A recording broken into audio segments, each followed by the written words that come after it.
Hey guys, how are you all? Welcome back to my channel. If you enjoy then please like, share and do comments. All was quiet in the Hidden Leaf village as men, women and child walked the streets heading home after their long days.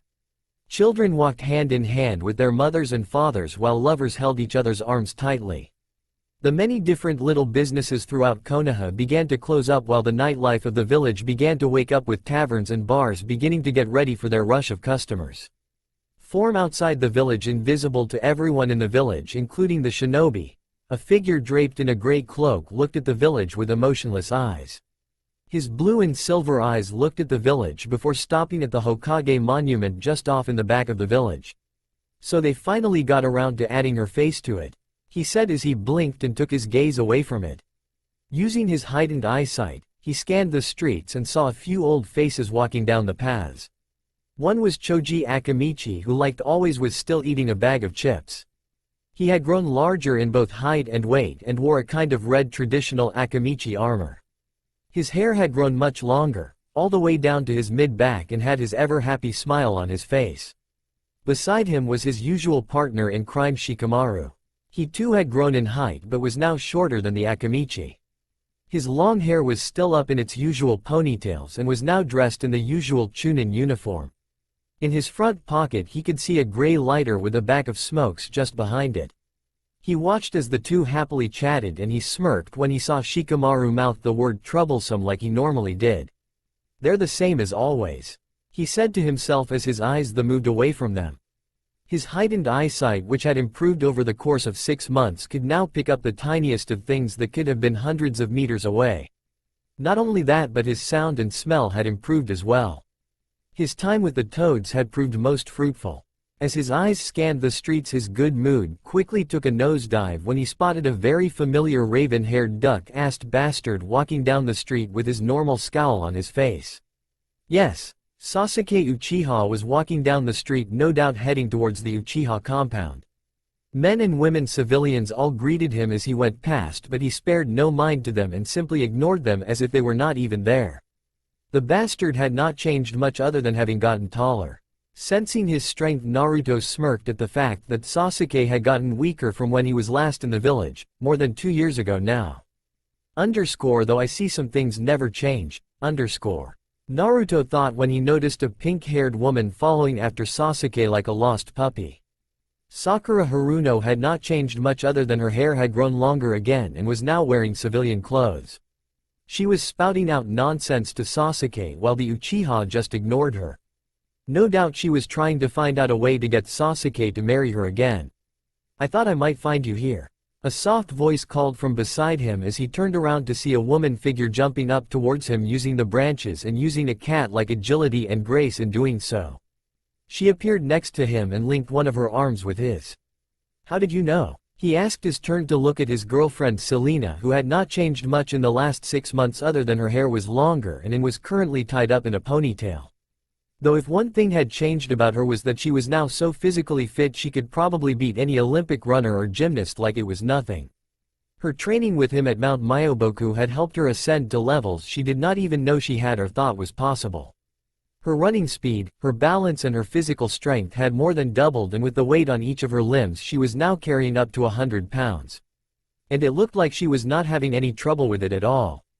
Plus with all her training she now had a body that would make goddesses envy. When it came to the women gender Selena was now at the peak of women's fitness and health. Shima had taken an interest in her since Fukasaku was helping Naruto with his senjutsu and had gone about teaching her some shinobi skills. She could not use chakra of course but instead taught her how to use shinobi weapons, trap-making, and helped her with her taijutsu. She had even taken it upon herself to learn Japanese since she wanted to understand what all the different kanji meant. And when it came to her archery skills, Selena could probably contend with the experienced members of the hunt since she just seemed to have taken to it like a fish in water. You have been mumbling about seeing it ever since we came to Mount Myoboku 6 months ago. I knew it would only be a matter of time before you came to see it. I just needed to see it one last time before I finally walk away from it forever. He muttered as Selena placed her head on his shoulder and looked out at the village. It is quite beautiful. I see what you mean by the nature spirits would have loved the land of fire. It's just one giant forest that seems to stretch on for miles. If Grover came here, I don't think we could get him to leave. He said, making her laugh. So if this is the last you will see of it, then you won't help him with pain? Naruto stood silent as he heard her words. That one question had plagued him and been on his mind for months. Would he help the village from the Akatsuki or not? Though there was a small part of him that told him he should since it was his home while his head told him not to. There was nothing to gain from helping them and would only bring later pain to him. He knew that, and so did those close to him. If I helped them and won the battle, all that would happen is the village would then turn on me, they would attack me and have me arrested and then lock me away and try and turn me into their weapon. Selena growled. They are a bunch of ungrateful bastard, the whole lot of them. It's why I never want to see it again after today. This village may be home and sunshine to some, but to me it is nothing more than a poison. A bad memory that I just want to forget. Selena went on her tiptoes and kissed his cheek before putting her head back on his shoulder. Then once we leave here for good we will make new memories. Just me, you and the others at Camp Half-Blood. Memories that are worth keeping and ones that bring us joy. Ones we can look back on and smile. Once all this Titan business is over with, we can finally leave the fighting behind. He said as Selena nodded into him. It sounds like a good plan. She said, nuzzling into him before she noticed Naruto's cheeky smirk was on his face. What's with that look? His grin only got bigger. I left a gift for the Uchiha. I may have snuck in and planted a few additions to his house. After these 2 years gone I had thought the security around this place would have gotten better, but it's still the same as I remember it. Since I am not wearing orange anymore I have become pretty much undetectable. Selena raised an eyebrow at him but paid close attention to the large compound he had pointed out and watched as Sasuke walked into the compound and into his home. As soon as he went in, a loud explosion suddenly went off. However, instead of your normal fire and smoke bombs, instead it was an enormous paint bomb that was so loud the whole village most likely had heard it. The windows were all covered with red and blue paint, while out of one of the chimneys on the top of the roof green paint was oozing out.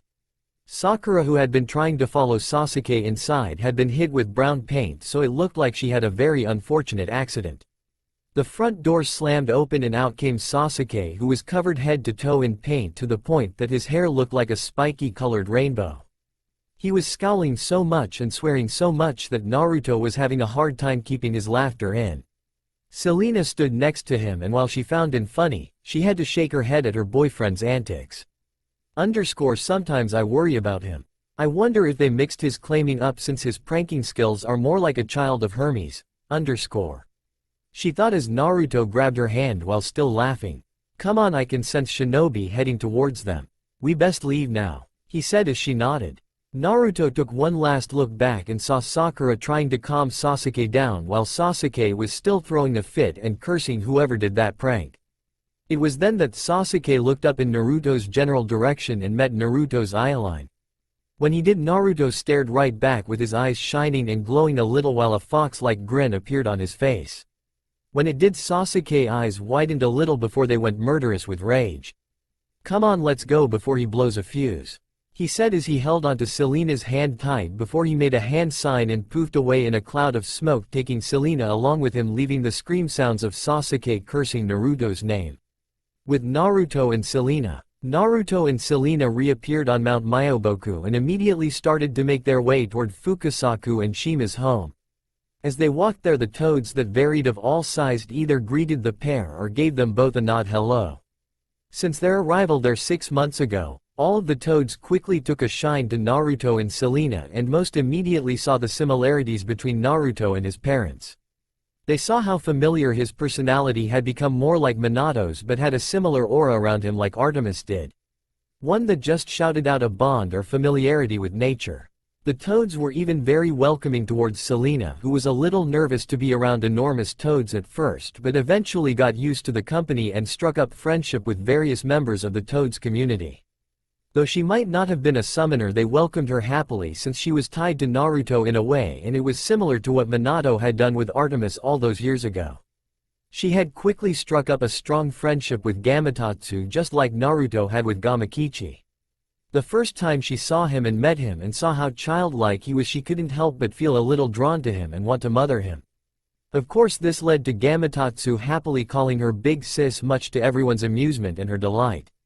The other was the giant toad Gamaken after she was trying to climb one of the giant lily pads that went high in the sky with weights on but had lost her grip and had began to fall down. As she began to fall, a large, long tongue had grabbed her as she was falling and put her to safety.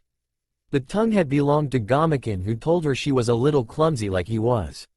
The two struck up a conversation and became friends ever since.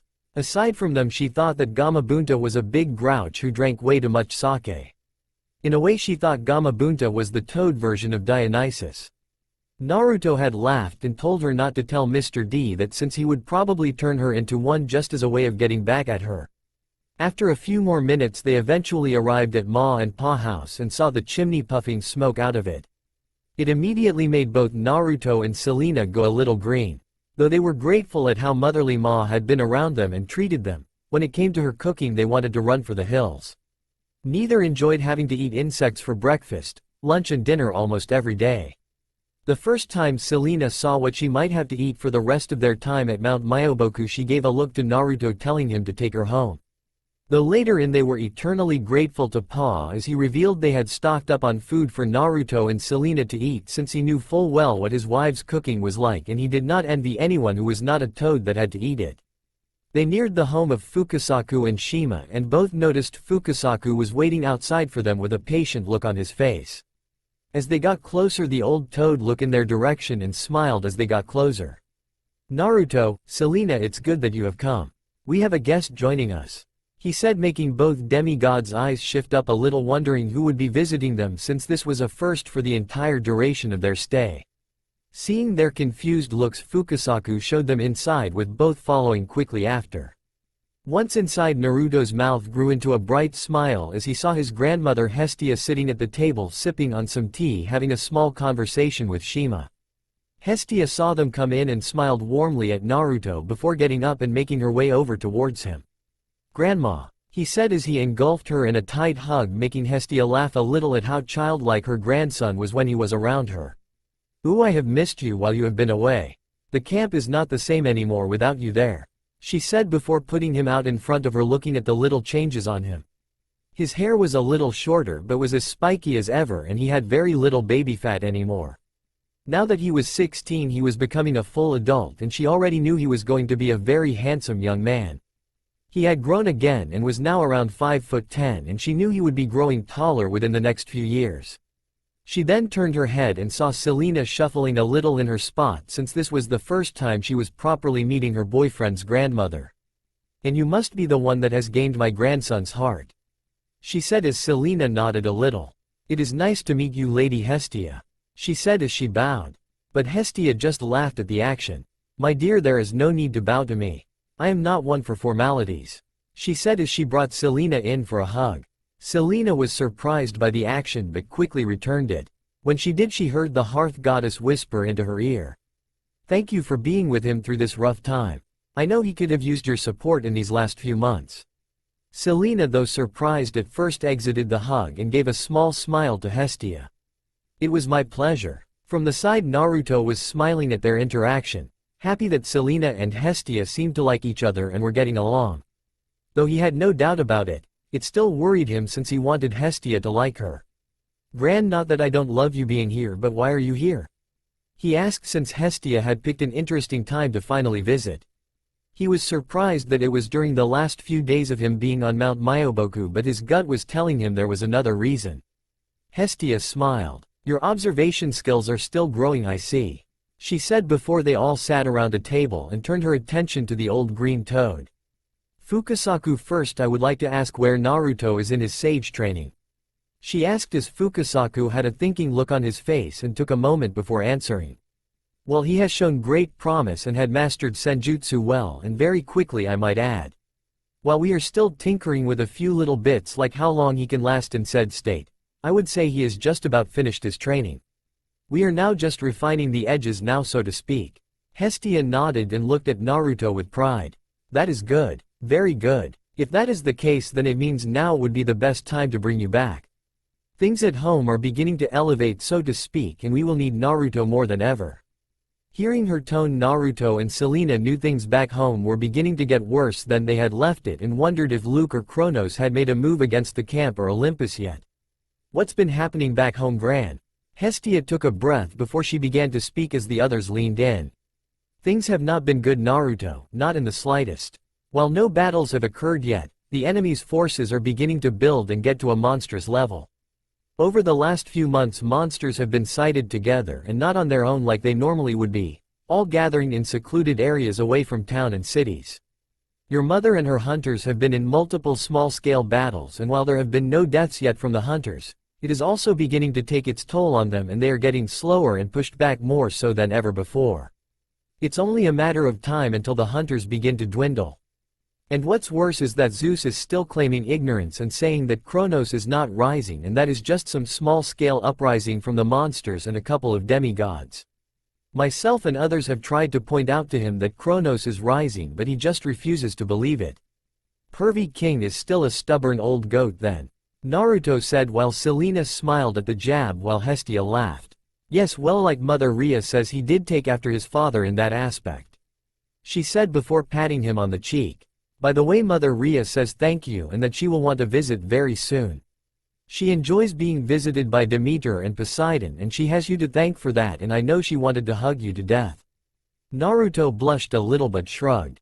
I just didn't want her to be lonely anymore, and she deserves her own happiness just like everyone else does. Hestia hummed before getting back to where she was. Also, we have begun noticing a fair amount of the minor gods spending very long absences from Olympus and acting suspicious. We are beginning to fear that some of the minor gods and goddess will be turning their back on us, not that I can blame them if I am honest. Naruto and Selena looked a little confused, so Hestia elaborated. The minor gods are constantly looked down upon by some of the Olympians, Zeus, Hera, Ares, Aphrodite, Dionysus, Apollo, and I know they are beginning to get frustrated at how we treat them. They are sometimes threatened to do the bidding of an Olympian god, and a few of the Olympians use their status as a god to have certain pleasures given to them. Plus, their children don't get homes like the children of Olympus get. They don't get cabins and end up being pushed into the Hermes cabin. That's why it's always so full. Why the Hermes cabin is so overcrowded. Yes, and like the parents, the children of the minor gods are the ones that have mostly turned to the side of Kronos and the other titans. If the other titans begin getting involved, then we really will start having problems. Some that were friend and allies in the previous Titan War could easily turn on us. Naruto nodded a little sympathetically while Selena winced a little at hearing her mother's name. But both felt a little angry since the minor gods did not deserve to be treated with such disrespect. They followed the rules like they should, and they have never been much of a problem, other than Kione back at Christmas, but that had been a one-off. Do you have any idea which ones yet? Naruto asked, but Hestia shook her head. Not yet, though I have a few in mind who have been acting a little odd lately, but I don't want to press them until I am sure of it. Which then leads to why I am here, she said. Since your training is mostly over, I believe it's time for you to return. I can see you will not help the Leaf, and for that I will not blame you. The Leaf has done you no favors, and therefore you should not have to owe them anything. I know, but even though my mind is made up, I have a few friends there that I don't want to get hurt. And then there's Ino's dad, and I don't want her to lose her father because I chose not to do anything. Hestia smiled at her grandson. That's very admirable, and your heart is as pure and as strong as always, I see. Do not worry. I already have a plan to deal with that, she said. Everyone looked surprised by Hestia, just gave them a look saying to them, do not ask because I will not tell. Everyone fell silent for a moment before Naruto got up. Then I guess we should get packing. When will we leave? In 10 minutes, Hestia said, surprising them all, but Hestia quickly explained. Back home, your friends Percy Jackson, Annabeth Chase, Talia Grace and Grover Underwood were sent to retrieve 2 demigods in Maine. I have a feeling things are not going to go as planned due to a bit of information I required, and I think it would be best that if you both return and join them in Maine. Both Naruto and Selena nodded, since both were anxious to see everyone again, since the surprise that they were staying in the elemental nations for 6 months had hit a few of their friends pretty hard.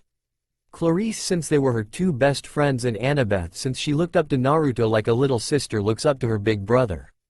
Right, in that case we will be as quick about it as we can, Naruto said as Selena got up and went after him. As they left, neither saw the smile on Hestia's face, which gained the attention of Fukasaku and Shima. What is with the devious smile, Lady Hestia?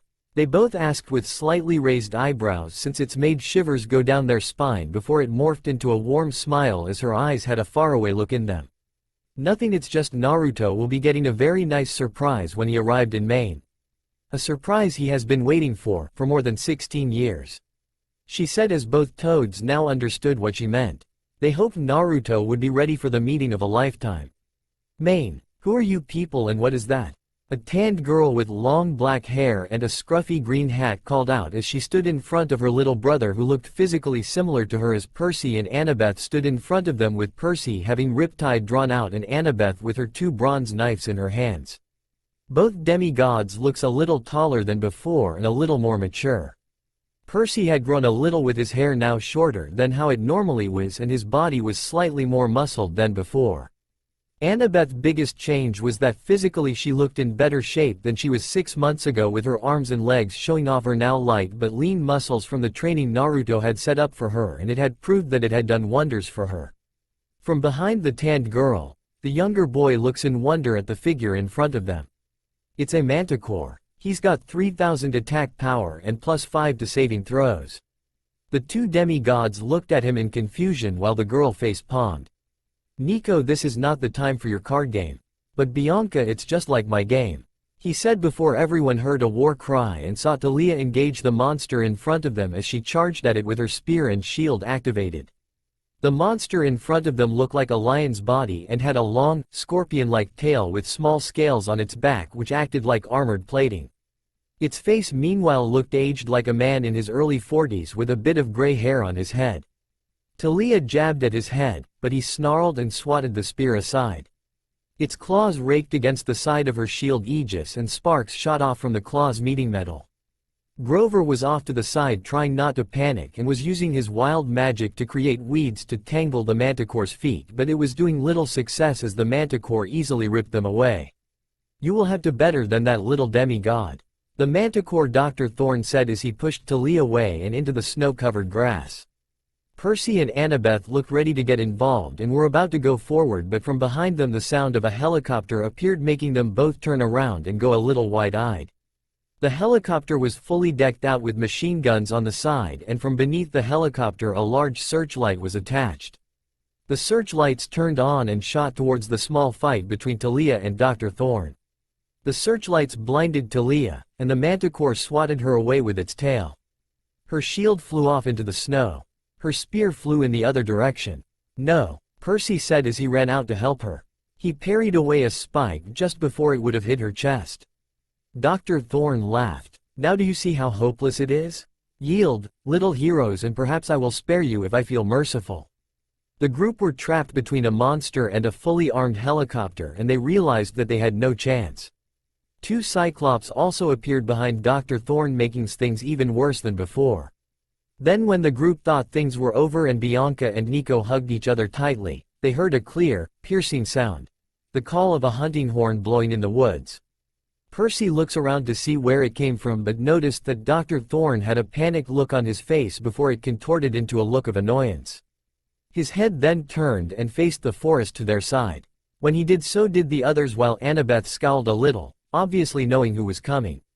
From out of the forest multiple figures dressed in silver parka jackets, all equipped with bow and quivers, came out.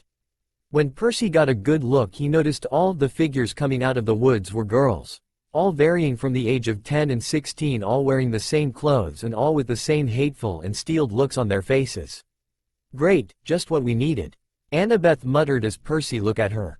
You know them? She nodded. The hunters of Artemis, the ones led by Artemis, Naruto's mother.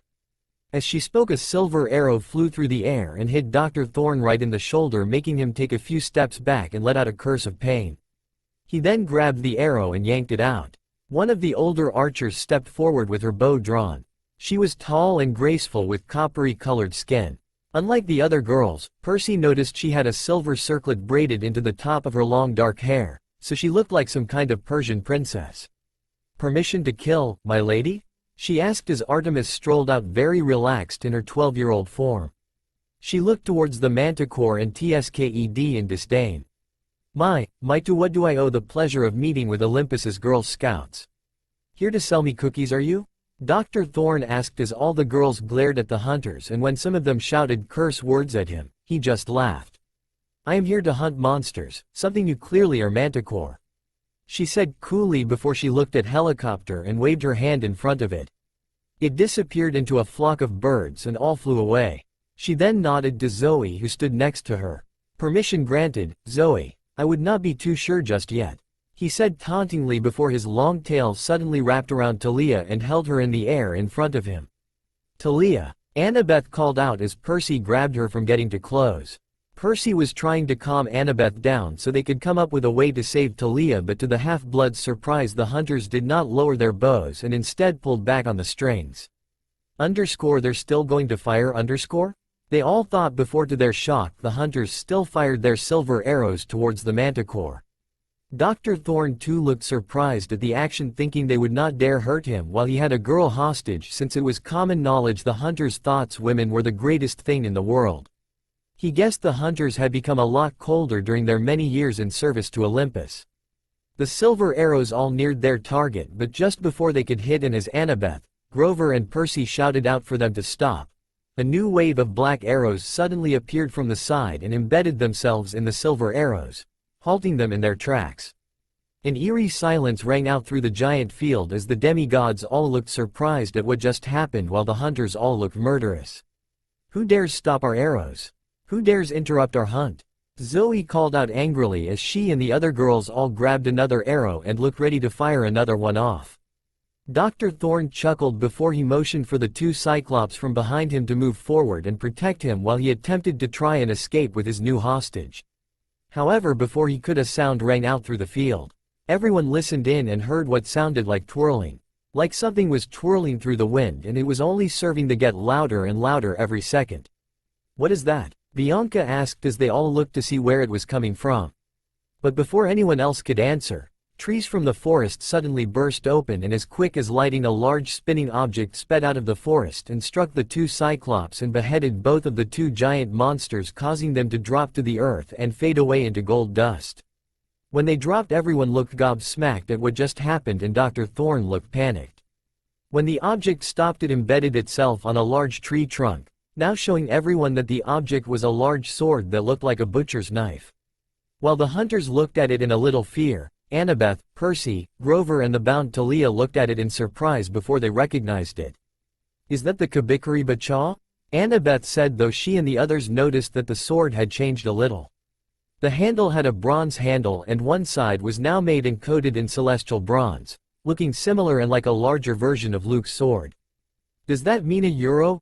Grover started before everyone locked onto Dr. Thorne, who was now sprinting away as fast as he could. The hunters and demigods looked ready to chase after him, but instead, as he neared the cliff, two figures appeared in front of him. When they dropped, the demigods and satyr all had the brightest, happiest look on their faces, while the hunters looked a little stunned by the sudden arrival.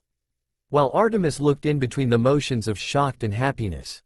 Naruto and Selena stood there proudly blocking the way, both with serious looks on their face and both looking in better shape than they had ever seen them, and wore clothes to match. Naruto wore a simple navy blue t-shirt that showed off his muscular body and the few seals on his wrists. He wore black bottoms and combat boots, and on his hands were black fingerless gloves. However, the most noticeable clothing was the black headband on his forehead that looked exactly like a shinobi forehead protector, but engraved on the metal was now the symbol for Camp Half-Blood. Plus, draped over him was a long red cloak that opened at the front and stopped at his hips and was dark red with black flames flickering the bottom. With Selena, she had a padded gray top that was sleeveless with a black skirt that stopped a little above the knees and combat-heeled boots that went up to her knees.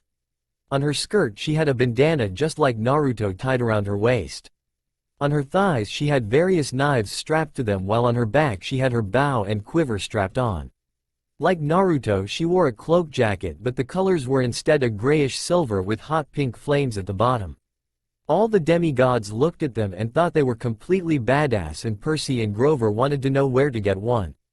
Dr. Thorne looked surprised and went to turn the other way, but from behind him Gamakichi suddenly dropped in, smirking at the monster. "You are not going anywhere, buddy," he said as he crossed his arms while ignoring the hunter's surprised look at the large talking toad. Dr. Thorne suddenly looked conflicted, so he chose what he thought would be the easier option and charged forward towards Naruto and Selena. However, before he could get past them, which he thought he would do with his great speed, he was surprised to see Naruto take a step forward and with a single swing, brought his glove-covered fist into the stomach of the manticore. When he did, everyone other than the two demigods looked stunned when Dr. Thorne shook for a moment before he dropped to his knees, clutching his stomach and vomited the contents of his stomach. "You're him," he said loud enough for everyone to hear. "You're her brat. The one that monsters are all beginning to fear. The one that took down the Kraken. So you've heard of me?" Naruto said in a polite tone. "That's good, I guess. Though I am not really sure about the title. I mean, Legend Slayer sounds a little much, to be honest. Maybe she is the one you should worry about. I mean, she is the one that going to send you to the underworld."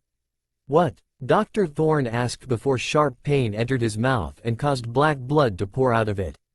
He looked up to see Selena looking at him coldly with a dagger in her hands, with said dagger impaled through his mouth. "The moment you harmed my friends, your life was forfeit," she said before she took the dagger out and to everyone's surprise grabbed his human-shaped head and with great strength that surprised everyone snapped it with an audible crunching sound ringing out. Dr. Thorne dropped to the ground immediately and began to disappear into gold dust. Talia, who was still wrapped in his tail, yelped when, since she was still in the air and with the tail gone, she fell to the ground but found herself caught in the arms of an amused-looking Naruto. "Hey Thals, been a while," he said, making her roll her eyes but smile up at him nonetheless.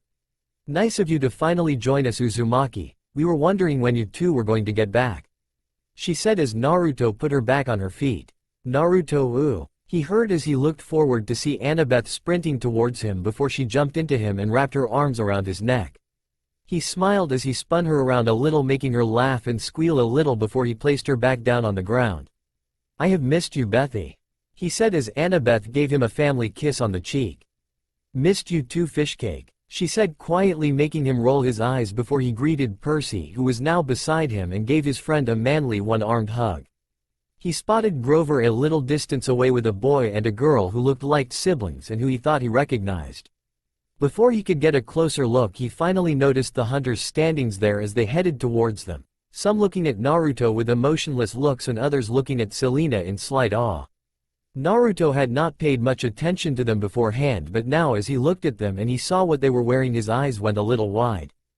"The Hunters of Artemis," Annabeth said, knowing the moment Naruto had waited for was close to finally happening, and she saw him shake a little. So did Selena as she went next to him and took his hand into hers, wanting to be there for support. As she said that, they all saw an auburn-haired girl step forward who looked about 12 and saw her look towards Naruto. They all covered their eyes a little when she was engulfed in a bright light and changed into a woman in her early 20s.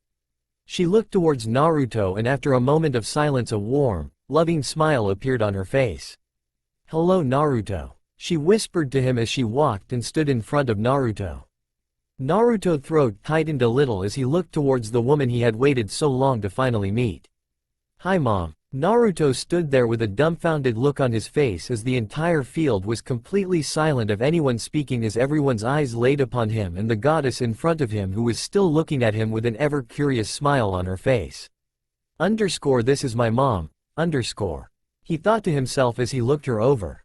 She was actually kind of what he imagined she looked like, at least what he had managed to piece together from what other people had told him about her. The various fiction images like the Mythomagic card he got of her and the various statues he had seen in the museums. Her hair was long but curled at the bottom, her silver eyes were in between a silver color and a yellowy silver that looked exactly like the moon. Though he understood what people meant that he looked like his father, seeing his mother now he could see the resemblances with her now and what he had inherited from her. She was very beautiful, more so than he ever imagined, and just had this aura of natural beauty about her. Like she didn't have to try to look that way, it just kind of happened. From behind her he noticed all the hunters looking at him and noticed they were either looking at him in envy or with annoyance. He guessed they had not really accepted him yet. He was about to go forward and hug her for the first time ever, but like a killjoy that he is, Grover just had to interrupt the moment. He gasped, then knelt hastily in the snow and started yammering, "Thank you, Lady Artemis. You're so a Euro, wow." The hunters looked at him with a raised eyebrow while the demigods all face-palmed, since it was common knowledge how infatuate satyrs and other nature spirits were with Artemis. Heck, a lot of the time they followed Naruto around since he was her son. "Get up, goat boy, now is not the time to go all fan crazy," Talia said as she bopped him on the head, making him wince in pain. As he stood up, a quiet voice spoke up from behind them. They all turned around to show Bianca and Nico standing there, both completely confused at what was going on. "Wa Euro, what the heck is going on? Who are you people and what did we just see?" she said, pointing back to where the small battle happened. Nico meanwhile stepped forward and looked at Naruto. Bianca saw what her brother was doing and did the same, since they both could feel they knew him from somewhere. Naruto did the same and walked up and looked at them curiously. Everyone else looked at them oddly, wondering what in the world they were doing, before Nico's eyes widened and pointed at Naruto. "You're that ramen guy from the casino," he said, just as Naruto did the same. "You're those kids from the casino. Do you guys know each other?" Annabeth asked, stepping forward, looking at them both strangely. "Yeah, this is Nico and Bianca D'Angelo. I met them back on the quest for Zeus's lightning bolt. I met them while we were in Vegas and I introduced Nico to the wonders of ramen." "Ramen," Nico called out as he and Naruto fist pumped the air as their demigods friends sighed and shook their heads. From beside them they all noticed Bianca was looking at Naruto with a blush, as she now remembered where she had met the blonde, and many noticed the pink tinge on her cheeks and how she was twiddling her fingers in slight nerves. Selena raised an eyebrow at that, but she let it go, since Bianca would not be the last person to have a crush on her boyfriend. The hunters meanwhile eyed Naruto with a slight glare, thinking he did something unjustly to gain her affections. Bianca then shook her head out of the moment. "You still have not answered what just happened. I want to know what we just saw, since what we saw should not have been possible." From the hunters' line, Zoe walked forward and got closer to Bianca while she bumped Naruto out of the way, making him go to the side with Nico still beside him. He looked at Zoe with an odd expression while the other demigods looked at her in annoyance, though the hunters were smiling at their lieutenant. Artemis sighed at her lieutenant's actions, thought, since she knew Hoa Euro difficult she could be when she wanted. "The better question is you asking who you and your Euro brother are," she said, though she said brother a little disdain, making Nico shrink in his spot, though a pat on the shoulder from Naruto perked him right up again. "Our parents are dead," Bianca said. "We're orphans. There's a bank trust that pays for our school. But a Euro," she stopped when she saw most of the faces looking at her did not believe her. "I'm telling the truth," she said incredulously before looking away and shuffled back over to where her brother and Naruto was standing, much to the demigod's amusement and the hunter's annoyance. "Bianca, what she is trying to say to you is that you and Nico are not like other people. You are special in the way that you are both recognized as half-bloods. One of your parents was a mortal while the other was most likely an Olympian god." "What, gods? Olympian gods aren't real, those are just myths, stories," she said as thunder boomed over the sky, making many wince a little. "It's best not to say that. The big guy in the sky does not really like it when people say they don't exist. He a little broody," he said, whispering the last part as Bianca and Nico nodded dumbly. "Cool," Nico said, smiling that very thought while Bianca tapped him on the head. "No, this is not cool, Nico," she said, though Nico was in his own little world spouting nonsense about gods and mythamagic. "Does Zeus really have lightning bolts that do 600 damage? Does he get extra movement points for a Euro?" "Nico, this is not the time for your stupid game," she said while Naruto looked at him. "You still play mythamagic? Of course, it's the best game ever," he said, pointing to his pocket which had all his card in. Talia then walked up to them and placed her hands on Bianca's shoulders and gave them a reassuring squeeze. "Bianca, I know it's hard to believe, but the gods are still around. Trust me, they're immortal. And whenever they have kids with regular humans, kids like us, well, a Euro, our lives are dangerous. If they're so real, then who is your godly parents?" she said, looking to Naruto with an incredulously look on her face. Naruto stumbled a little and went a little red, making his friends laugh. She is kind of standing over there," he said, pointing over towards Artemis, who had an amused look on her face which only made Bianca have her eyes widen. "So she is a Euro," she started, but everyone nodded in confirmation as the black-haired girl gulped a little. She then looked over at Artemis with an apologetic look. "I'm sorry, miss. I hope I did not offend you." Artemis raised her hand. It is fine, young one. You are confused, and it is to be expected that you do not believe of our existence at first. But do know that with the existence of the gods, it also means that the old myths and legend you have been told about us are true. So that Dr. Thorn guy was really a manticore? Nico asked as Artemis tilted her head to look at him. She did not answer, but she did give a small nod to confirm what he said. Whoa, he said his amazement as he looked like a kid who just woke up on Christmas morning. Grover then took his fake legs off to show everything they were telling was the truth. It only led to Nico getting more excited, and Bianca looked like she was about to have a panic attack. Grover, put your legs back on. Talia said. You're freaking her out. It was then that Percy walked forward with Annabeth beside him, trying to give Bianca reassurance. Bianca, Percy said, we came here to help you. You and Nico need training to survive. Dr. Thorn won't be the last monster you meet. You need to come to camp. Camp? She asked a little hesitantly as Nico's ear perked up. Camp Half-Blood, he said. It's where half-bloods learn to survive and stuff. You can join us, stay there year-round if you like. That sounds awesome. Nico yelled, clearly showing the half-bloods that Nico was defiantly in. They looked to Bianca, who looked at Naruto. Would you be there? She asked quietly. I'd prefer to go somewhere with someone I actually know, she said as Naruto nodded. Yeah, I will be there, and I am sure you will meet and make tons of new friends. You won't have to be on your own anymore with Nico. We can all pitch in and help with him. At camp your responsibilities will be lessened and you will be able to relax more as well as learn to defend yourself. Bianca nodded and looked fond of the idea, but Zoe stepped forward. There is another option for her instead of that, a Euro camp, she said as Talia glared at her and was about to walk up to her, but Selena beat her to it. True, there are the hunters, but unlike you, she is clearly not a man-hater, she said as Zoe snorted at her. Yes, well, all you Aphrodite children are no man lovers. After all, you and your siblings spread your legs for most just like your mother. At least with you one of her kids have use, Zoe said as the hunter all agreed with her statement, and Artemis could feel a headache coming along. You leave my mother out of this, and just for the record, why would I want to do that when I have a boyfriend who loves me, and while my siblings may be a little Euro soft, it does not make them useless. It's more than what you have, bitch, Selena said as Zoe looked ready to blow as her fingers traced along her hunting knives while Selena did the same with her dagger. Before anything could happen, Naruto stepped forward and got in the middle of them to stop them from duking it out. The last thing we need is you two to start fighting, and if you have not noticed, this is Bianca's choice on where she wants to go. Don't you think we should ask her what she wants to go, since it's her decision? Let my mom explain it to her. I am sure she could be better at explain the pros and cons than we will be, he said. He looked over to Artemis, who gave him a small nod and a grateful smile at diffusing the situation. Zoe eyed him curiously before turning away. Very well, I can agree to that.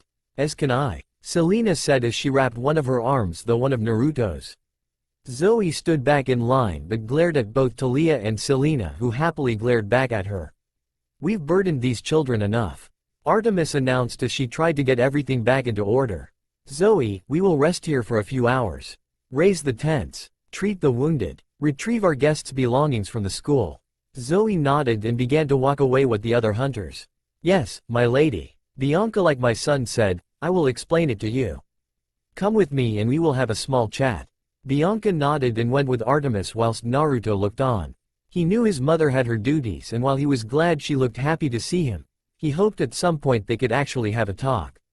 You okay? Selena asked Naruto as she saw him look towards Artemis and Bianca with a faraway look on his face.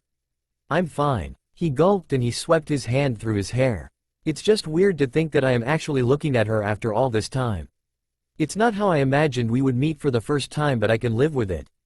Well, I am sure you two will have a sit down at some point during the evening, since she looks eager to speak to you. Just have to be a little patient, she said as she leaned into him. I guess, he said before he felt another hand grab him and lead him towards the camp. Annabeth was dragging him away whilst having a happy look on her face. Come on, you need to tell me everything you did back at Mount Myoboku. I want all the details, she said as Naruto sighed but had a feeling she would be asking.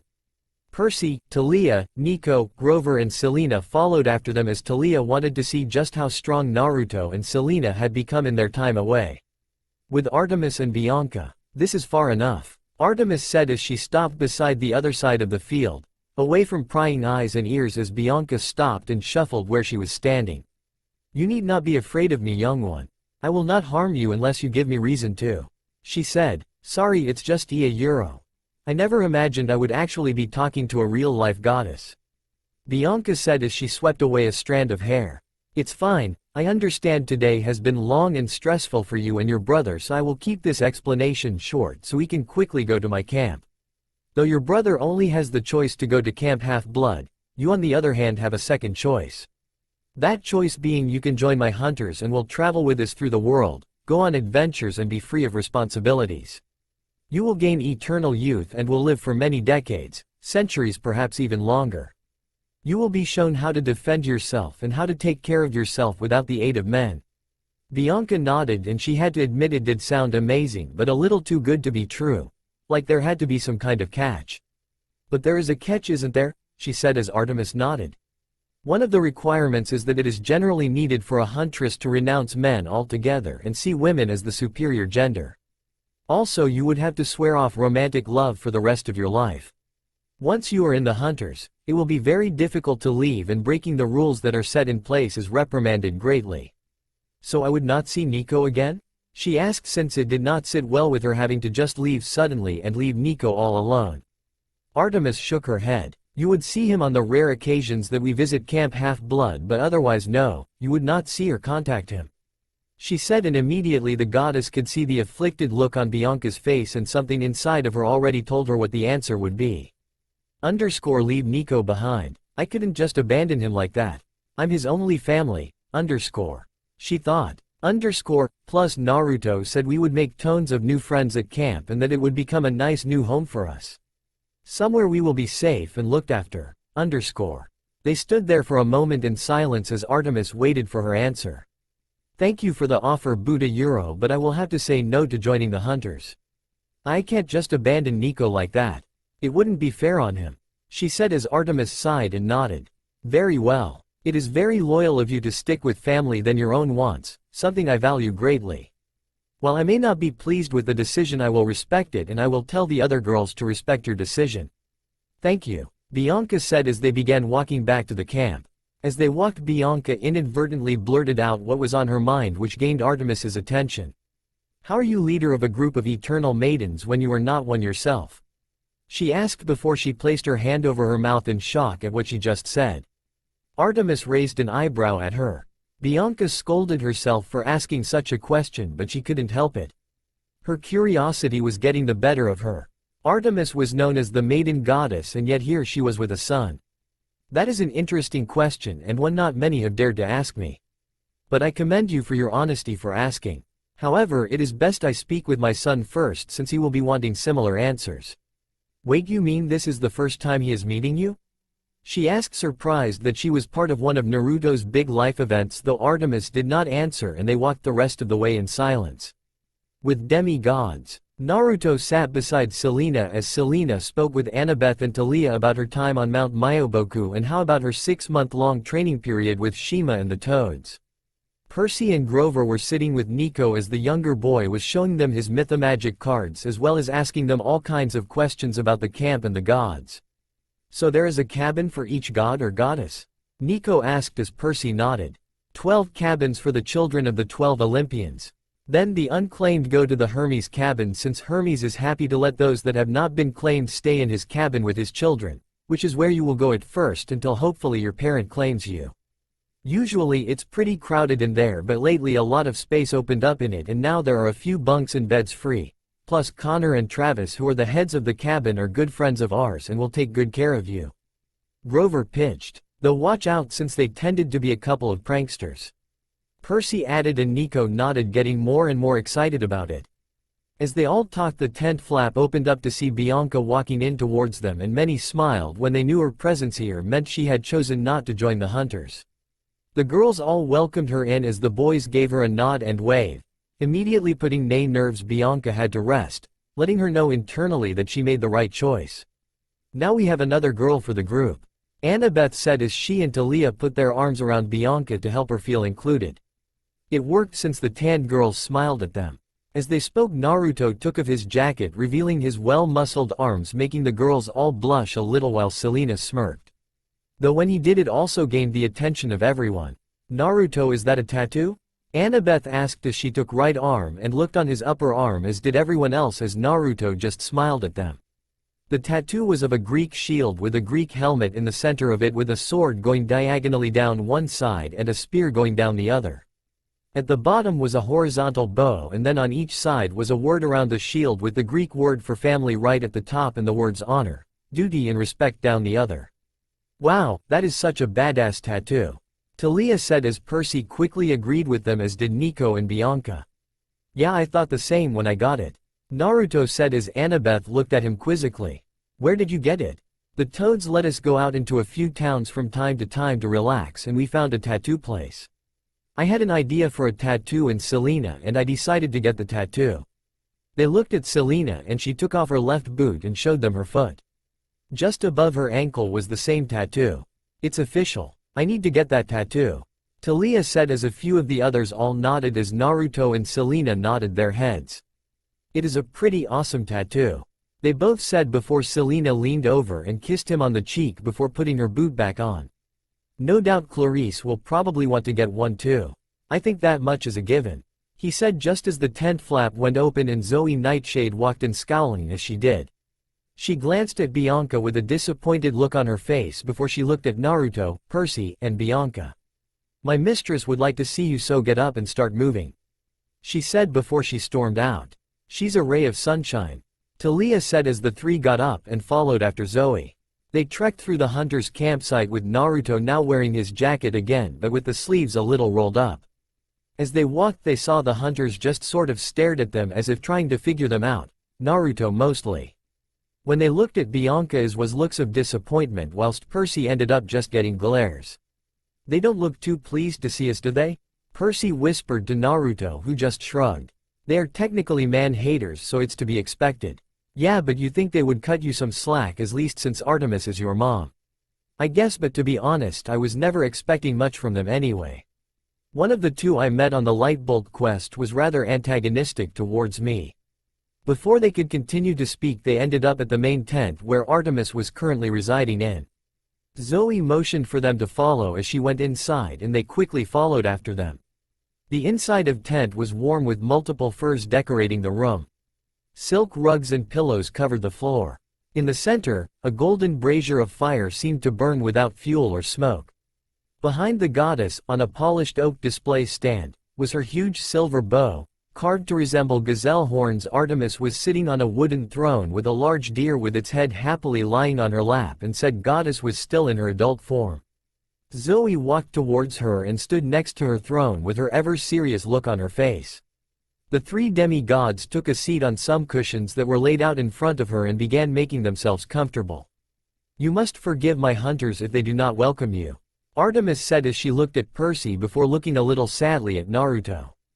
"It is very rare that we would have boys in this camp. Boys are usually forbidden to have any contact with the hunters. The last one to see this camp a Euro," she looked at Zoe. "Which one was it?" "That boy in Colorado," Zoe said. "You turned him into a jackalope." "Ah, yes." Artemis nodded, satisfied. "What happened to him?" Naruto blurted out, getting everyone's attention. "To the boy that was turned into a jackalope. Was he turned back, or was he left like that?" "He was left like that. Pity, since we could not hunt him.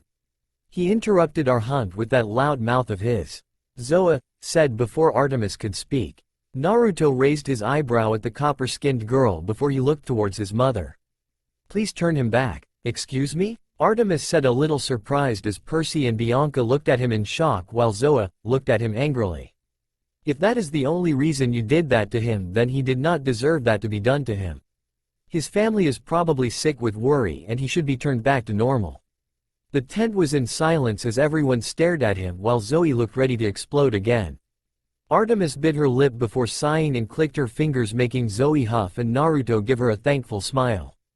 In return, she gave him a small smile. Perhaps I do need a better reason to turn boys into Jack Lopez. It's just so fun though, she thought before getting back on topic. Hundreds of miles away, a Jack Lopez turned into a naked teenage boy who looked around his surroundings with bits of leaves in his mouth, unsure of where he was and how he got there. I have asked you here so I could get your recounts of what happened before the hunters appeared. I would like to know if the manticore said anything of interest. I would like to hear it from the two of you, she said as she looked at Percy and Bianca. They both nodded and explained as best as they could. Naruto listened in as well since he had not arrived by that point. By the end of their stories, everyone had a worried look on their faces. Artemis put her hand thoughtfully on her silver bow. I feared this was the answer. Zoe sat forward. The scent, my lady? Yes. What scent? The three asked, curious at what they were tracking. Things are stirring that I have not hunted in millennia. Artemis murmured. Prey so old I have nearly forgotten. She stared at them intently. We came here tonight sensing the manticore, but he was not the one I seek. Tell me again, exactly what Dr. Thorne said. I hate middle school dances. Percy said, making some of the shake their heads. I think she means after that, Percy. Naruto said. Oh right. Well, Yuro. He said somebody called the general was going to explain things to me and that he was preparing for something. He said as Naruto noticed that Zoe's face went pale and scared at the name, making him wonder just who this general person was.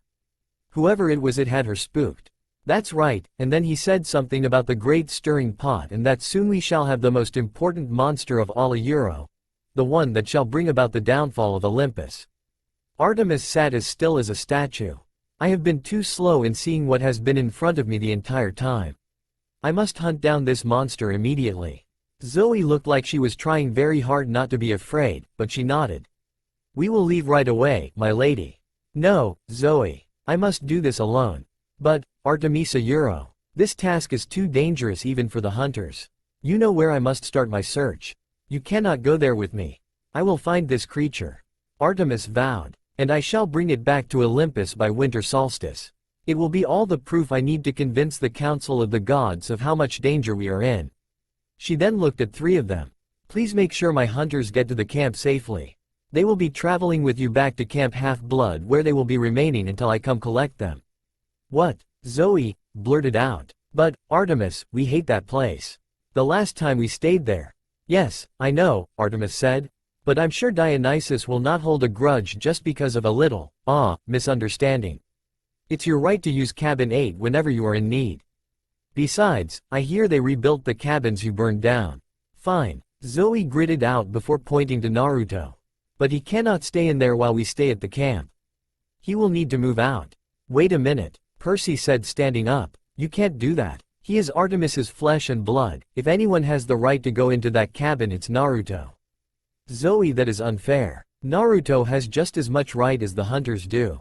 Artemis said, looking at her lieutenant sternly, but Naruto then voiced his say. It's fine, he said, getting their attention. I can pack some of my stuff from my room and stay in one of the others' room. I'm sure the Hermes cabin won't mind me bunking there for a few nights. I'm okay with it. I don't want any problems to break out because of me. Zoe looked at him before nodding slightly before she left the tent as Artemis remained and again looked at Naruto with a sorry glance. You may all go back to your tent and get some rest, she said as they all stood up, but quickly she spoke up again. Naruto, please stay. Naruto looked up and saw his mother's pleading glance and nodded his head. I'll see you guys later, he said as Percy and Bianca nodded at him before they walked out of the tent. When they left, the tent flap closed behind them and it went into silence, the only sound being the flickers of the fire. Naruto stood there not really knowing what to say as his mother stood from her chair and slowly made her way towards him. Each step she took felt like long and lengthy as she avoided the fire. Her eyes never left Naruto's and Naruto could now see how much love she was showing in them at this moment in time. She stopped in front of him with her being a few inches shorter than he was and took off her gloves. She lifted both of her hands and placed them on Naruto's cheeks as Naruto noticed silent and steady tears now making their way down her cheeks. As soon as he saw her tears, his own began gathering in his eyes and pouring down his cheeks. They stood there silently for a few moments just looking at each other before Artemis said, "My baby is so grown up." Naruto let out a small sob, laugh, and as quick as lightning he wrapped his arms around his mother as tight as he could and buried his head in her neck, and he began letting out the years of emotions that had built up when it came to his mother. Artemis did the same thing as she tightly wrapped her arms around her son, as if she was never going to let him go again and she was going to keep him at her side for the rest of time. My baby boy. She kept repeating as she kissed his head rapidly, trying to show him as much motherly love as she could. I have wanted to meet you so much. He said, trying to get himself under control but was failing at it. Everyone always told me back in the Leaf that you never wanted me, that my own mother saw me as a disappointment and some demon freak. I have never had a mom before and I don't know how I should act around you. SSSHHHH. She said, getting her own sobs under control. I could never think that. Never ever. You are my baby boy and how I wish I could have taken you with me. Leaving you in the Leaf was a mistake. But it will not be one I will ever make with you ever again. You are with me now. You are where you belong. Naruto happily smiled as he and Artemis embraced each other, and when he leaned out to show his happy smile, Artemis couldn't help but smile as well. You have your father's smile. She said in joy. Yeah, everyone tells me I look a lot like Dad, but that I have a couple of features that I got from you. He said as Artemis played with the auburn streak in his hair. I have so many things I want to ask you. So many things I want to know. Artemis smiled at him before she linked her arm through his as they both wiped away their tear marks. This time until tomorrow morning will be ours. I want to know all about your life as well, and I want all the details, but let's go somewhere more private. Naruto nodded and they were engulfed in a bright light before they disappeared from the tent. They then reappeared on top of a hill few couple of miles away from the camp. Artemis led him to a certain spot before they both sat down beside each other, happy to finally be in the presence of one another. Your grandma said you always wanted to stargaze with me, and that just happened to be one of my favorite pastimes. She said as Naruto smiled happily at her. Come, look at the stars with me as we talk. She said as they both leaned back, never unlinking their arms as they shifted around a little to get comfy. So what would you like to ask me? She asked as Naruto chuckled and took a moment to think, since there were millions of things he wanted to ask and talk to her about. But he quickly settled for the one that had been on his mind for some time now, and he hoped his mom did not get too embarrassed when he asked it. Well, I have always wanted to know. He said. Artemis leaned in a little. How did you and Dad fall in love? Artemis looked surprised before she blushed like a tomato that made Naruto laugh a little. Naruto, you can't ask me that. She said, a little embarrassed. But I really want to know. My dad must have been quite a character if he managed to get the biggest man-hater in the world to fall in love with him. Otherwise I wouldn't be here. Oh, trust me, your father was a character. He was my true love as well as the biggest pain in the ass. She said as Naruto laughed at the description. Alright, it was like this. She started as Naruto leaned in. We met during my first trip the Elemental Nations. I was nearby the village when we met, and he got rid of some bandits for me. He took me to the Leaf Village and showed me where I could stay. I thanked him, but he kept coming back every day to show me around, and it was getting on my nerves. She said as Naruto tried not to laugh. On more than one occasion I threatened to put an arrow in his ass. But the more time I spent with him, the more Minato began to grow on me, and the more I began to enjoy his company. Then he asked me out on a date. Normally I would have said no immediately, but he had proved to me that he was not like other men I had met, and will admit that I was curious to what a date was like since I had never been on one before. He took me on top of the Hokage monument and had prepared a simple picnic where we could eat and watch the sunset across the village. It was very magical, and I think that was when I started having feelings for him. We then became a couple about a week after that, when we shared our first kiss. After that we were together for almost a year before I found out I was carrying you. She said as she flicked his nose. Did Dada Yuro love me? He asked as Artemis gave him a sad smile and stroked his cheek. He did. He was so happy when he found out he was going to be a father, and he was so protective of me while I was carrying you. He went almost everywhere I went with you and happily put off his duties as Hokage when I had my checkups with you. Together in the house we lived in, we had decorated your nursery together with gray walls that were almost silver-like, and your crib would have been right in the middle so that when the moon was high in the sky I could look down on you and make sure you were okay. So you would have left then? After I was born? He asked sadly as she nodded. Yes, the law unfortunately states that we gods and goddess cannot raise any demigod child we have. So as soon as you were born I would have had to have left. If I had not, then Zeus would have most likely come and forced me away, which he did have to do in the end, since I did not want to leave you after the Kyuubi attack and Minato's death. So I would have had to have grown up without a mom anyway I look it. He asked, since while he would have had his dad, at least if things had not gone the way they did that night, A mom was something he would have wanted to have. Actually, we had come up with someone to take that motherly role in your life. She said, surprising him. Have you ever wondered why your last name is Uzumaki? Naruto blinked for a moment and thought it over, and now that she mentioned it, he did always wonder where Uzumaki had come from. Why do I have that as my last name? Well, you see, before me and your father was together, he was in a previous relationship with a woman called Kushina Uzumaki. She and your father had known each other since their academy days, and your father had even saved her from a kidnap attempt. They were together for about a year before they called it off, since things just were not really working out for each other, but they remained friends since they were each other's first love. Kushina and I became friends since she was a very strong woman in her own right and enjoyed putting men in their place, especially your father.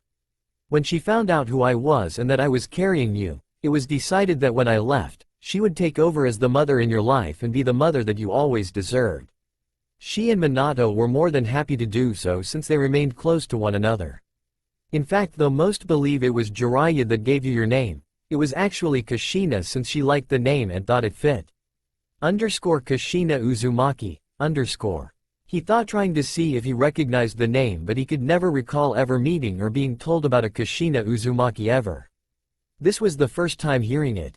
What happened to her? He asked, since he never knew, or he guessed something must have happened to her. She died the night of the attack.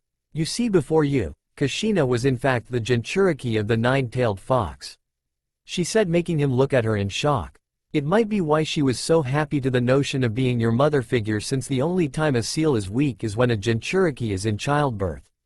Because of that fact, the councils wanted to make sure Kushina never had children, since they feared the Kyuubi could break free.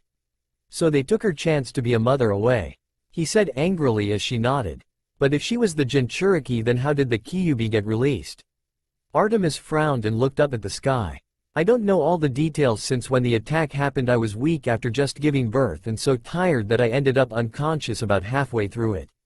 But from what I was told, a man kidnapped Kushina as she made her way to the hospital to be with me during your birth in an orange mask.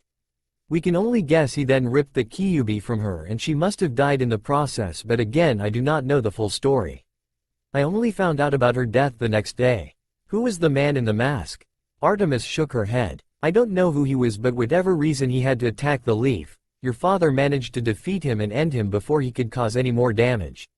Naruto nodded and just lay there looking up at the sky, and he thought over the new information he was given and would probably tell Selena all about it later on.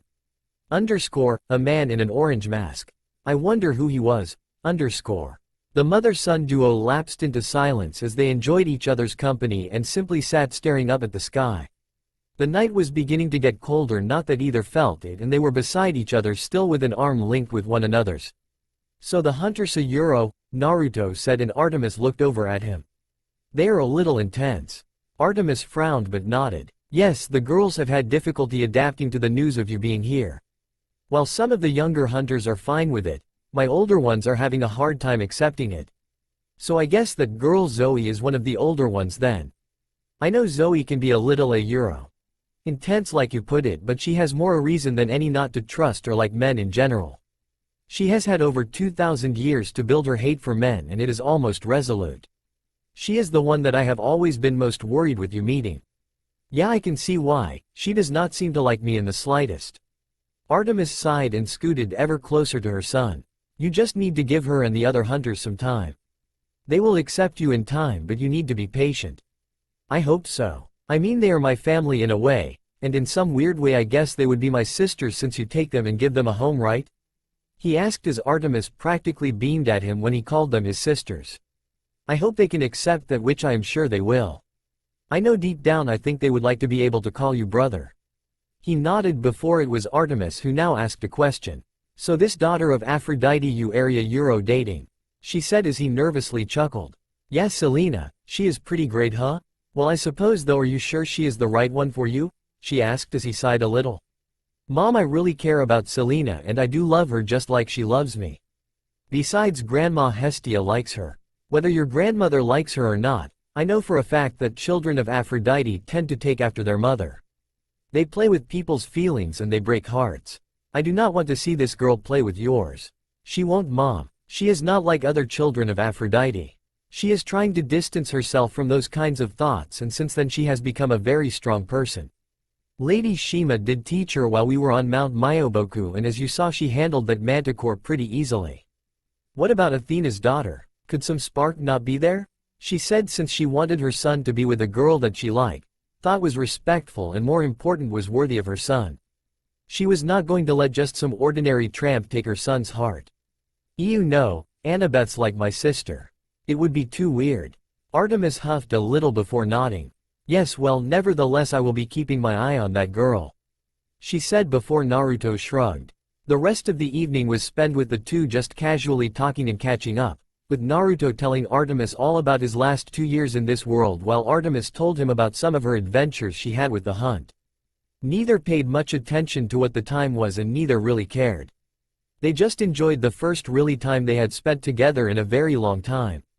Eventually, before it struck midnight, Artemis teleported them back to her tent and made a second bed beside her for Naruto to sleep in since she wanted her son beside her for at least one night.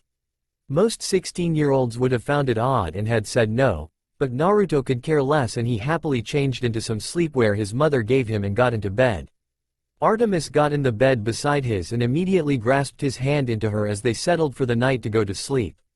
Naruto closed his eyes and began to feel himself drift off. Naruto. He opened his eyes to see his mother's eyes staring at him and watched them narrow at him. Yes, Mom? Is that a tattoo? Naruto stood patiently with a small smile on his face as he stood beside Artemis as they and the hunters and demigods all stood on top of a nearby hill as they waited for dawn to arrive. It was colder and darker than it usually was, proving that winter was in full effect in the cold December morning as everyone was wrapped up warmly in their jackets, making sure they fully zipped up to prevent getting sick. On his left was Selena, who had her arm entwined with his, and then the other demigods along with Grover standing behind them. Beside Artemis were Zoe and the rest of hunters. The hunters had managed to put the camp away and take it all down as quick as they had put it up. It was rather impressive at how quick and efficient they had worked, once again proving why the monsters were known to greatly fear them.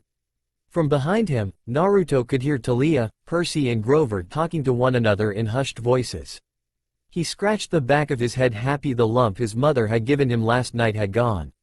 Artemis had been less than pleased about the tattoo and had chased him all over the tent before she finally got him and tried to get rid of it, but Naruto gets squirming and getting out of her hold. Though she eventually let it go, she still gave him a good mother-size bonk on the head. The last time the hunters visited camp, it didn't go well. Normally the campers tend to just leave them be, but the hunters get bored quickly and they tend to pick fights when they can. They're always trying to show they're the top dogs. Well, I think things might be a little differently this year, Annabeth said as she and Grover looked towards Naruto and Selena. Naruto because he was the strongest at camp and they knew in a battle the hunters would not beat him. Zoe might have a good shot from her years of experience, but in terms of raw power, Naruto had that in the bucket loads. Plus with Selena and her newfound strength, it would no doubt be a surprise for the hunters to see a child of Aphrodite stand up to them and not back down like most would have done. Deep down, Annabeth could not wait for the capture the flag game because she knew this year there would be a new outcome. It's a little unfair how they treat Naruto though, isn't it? He is Artemis's son, yet most of them just glare at him. Percy said as Talia snorted. And you're surprised? Naruto is their mistress's flesh and blood, something they would all kill to be. And the fact that he is a boy just makes it worse. They are jealous because they are not her most important thing in her life anymore. Back in front, Artemis sighed and rubbed her forehead. He is so lazy during the winter. Naruto turned to look at her. What is Uncle Apollo like? His kids at camp don't know much about him since he can't visit often or has no time to at least. Artemis grimaced at the question since most knew what a pain in the ass Apollo was to her most of the time. Your uncle is rather a Euro. Eccentric. Sometimes I wonder how we are even related, much less twins. He is a major flirt and flirts with pretty much any girl, and he enjoys breaking the rules. He is self-centered, he is cocky, and he is quite arrogant. But despite his faults he does do his duties, even if he slacks at them most times, and unlike some other gods and goddesses he does claim all his children. Just be prepared when you meet him, he is more like a kid than a god, she said as Naruto nodded. So in a way he is the opposite of you, he said as Artemis thought it over before shrugging. That's one way of looking at it, though I am at least respectable and presentable. She said as Naruto just smiled at his mom before he gave her a kiss on the cheek before looking back at the sky. Artemis smiled at the action and once again linked her arms through his and kept her son close to her since they would have to be separated once more when her twin arrived. From behind them, some of the hunters looked at Naruto in jealousy at how close he was to their mistress while Zoe gritted her teeth a little. So does he really drive a sun chariot? He asked since he had heard the legend of his uncle pulling a chariot across the sky.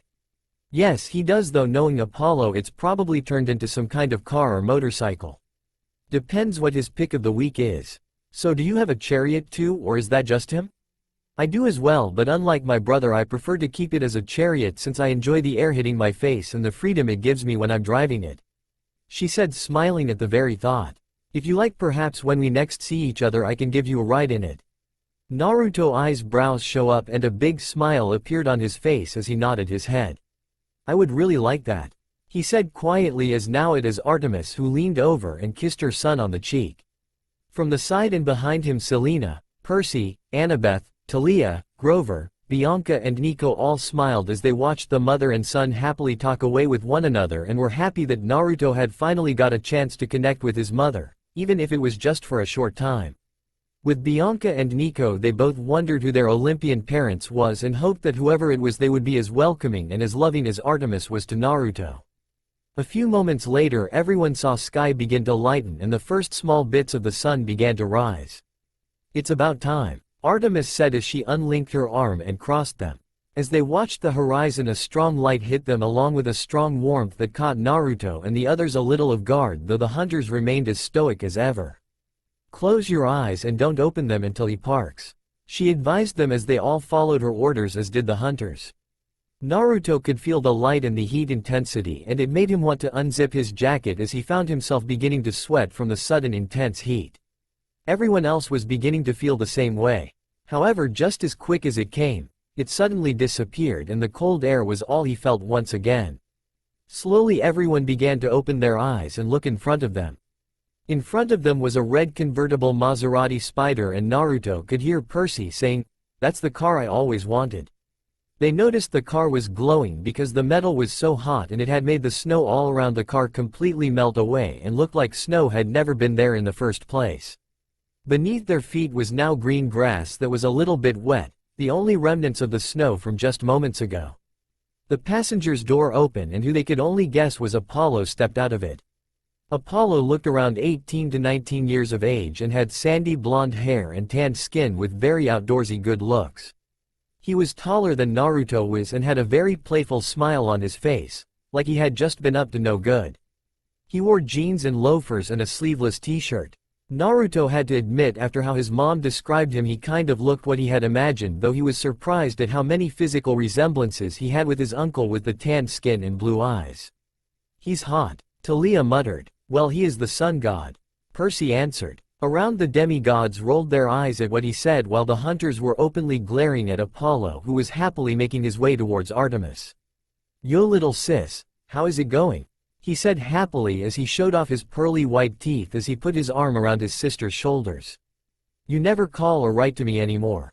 It hurts my feelings." Artemis groaned and removed his arm from around her shoulder. "I'm fine, Apollo. And I am not your little sister. Hey, I was born first. We're twins. How many millennia do we have to argue a euro? So what's up?" he interrupted. "Got the girls with you, I see. You all need some tips on archery?" Naruto couldn't believe how sibling-like these two were, yet at the same time they were so different, with seemingly being laid back and relaxed while his mom was more serious and respectful. He tried to stop a chuckle from leaving his mouth but it failed. Apollo turned around and looked at Naruto for a moment as if he was trying to place him. He tapped his chin before his eye widened and his smile went so large that his face would have broken if it went any higher. "Little nephew," he called out as he grabbed Naruto in a tight bear hug and lifted him off the ground. "Finally I get to meet my little nephew. Here I thought you and Hestia were keeping him all to yourselves." "Not anymore, Uncle Apollo is here now and I am here to stay," he said as he began spinning around, making Naruto laugh a little before he gave his mom a pleading look. From behind him the demigods all looked amused and Annabeth and Selena did their best to contain their laughter with their hands, but of course giggles would make it way through them. Apollo put him down this instant. Artemis demanded as Apollo pouted at his sister before he begrudgingly put him down as Naruto tried to regain his footing and cracked his back. His uncle was stronger than he looked. "Ah, come on Artie, this is the first time I have met my nephew and he is probably the only nephew I'm gonna get from you after all," he said, making Artemis scowl at him and cross her arms again, making her look all serious. Apollo saw the look on his sister's face and sighed. "Fine Artemis, what is it you need?" Artemis gritted her teeth. "I need a favor. I have some hunting to do, alone. I need you to take my companions to Camp Half-Blood."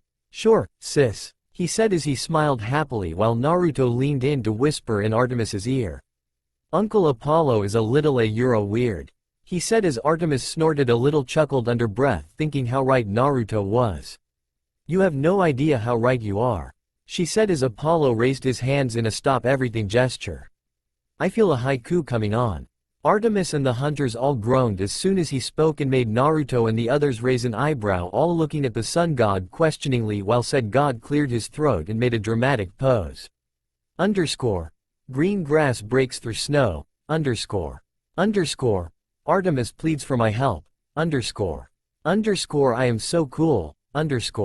He looked at them all, looking as if he was waiting for their applause, but none came and no one looked very impressed.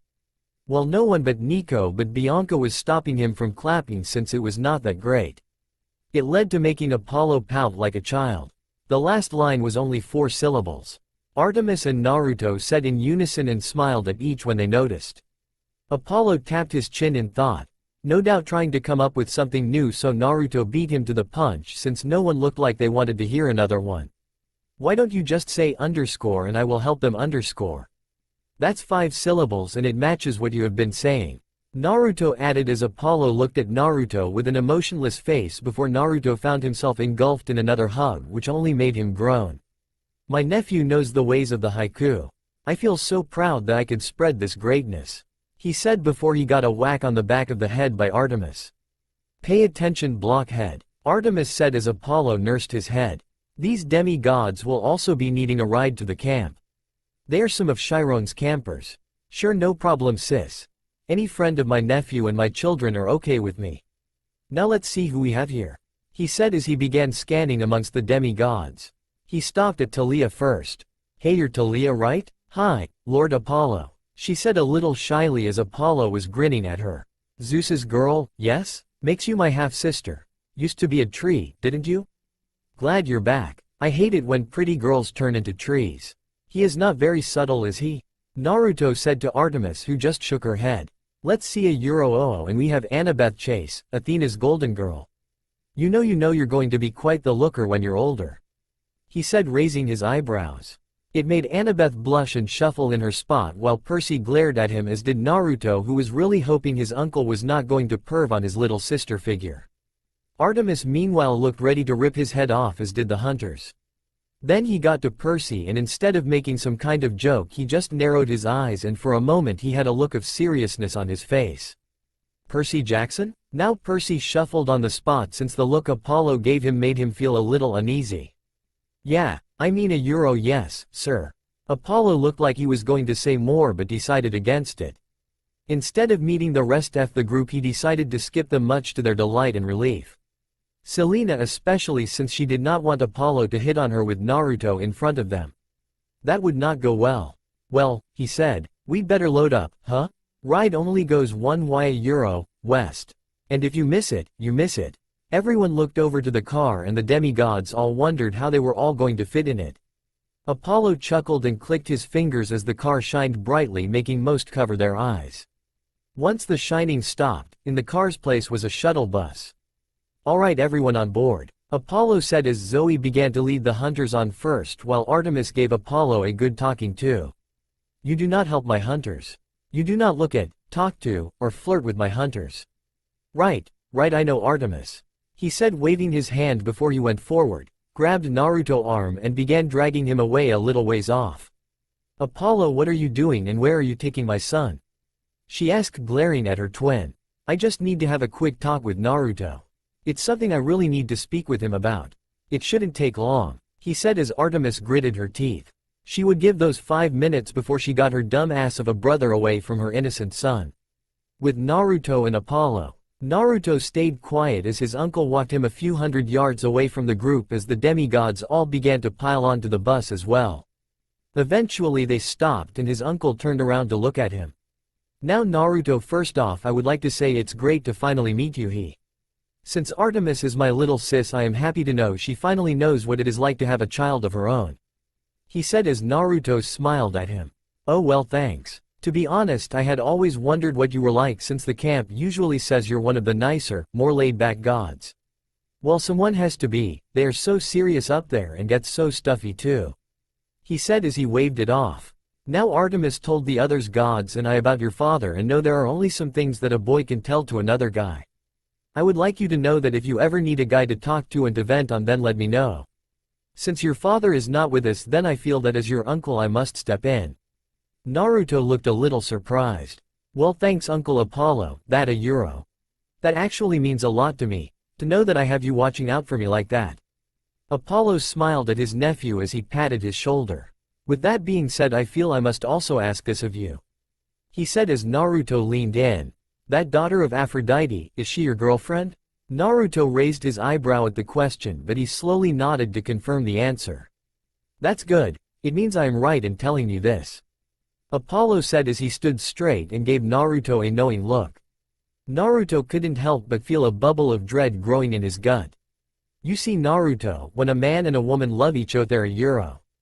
Back at the shuttle bus, Artemis sat on one of the shuttle bus steps as she waited for her brother to finish talking to her son, wondering what in the world he had to speak to him about. In the bus, Percy sat with Annabeth and Nico while Talia sat beside Bianca and Grover. Selena was on her own waiting for Naruto to return and take the seat next to her.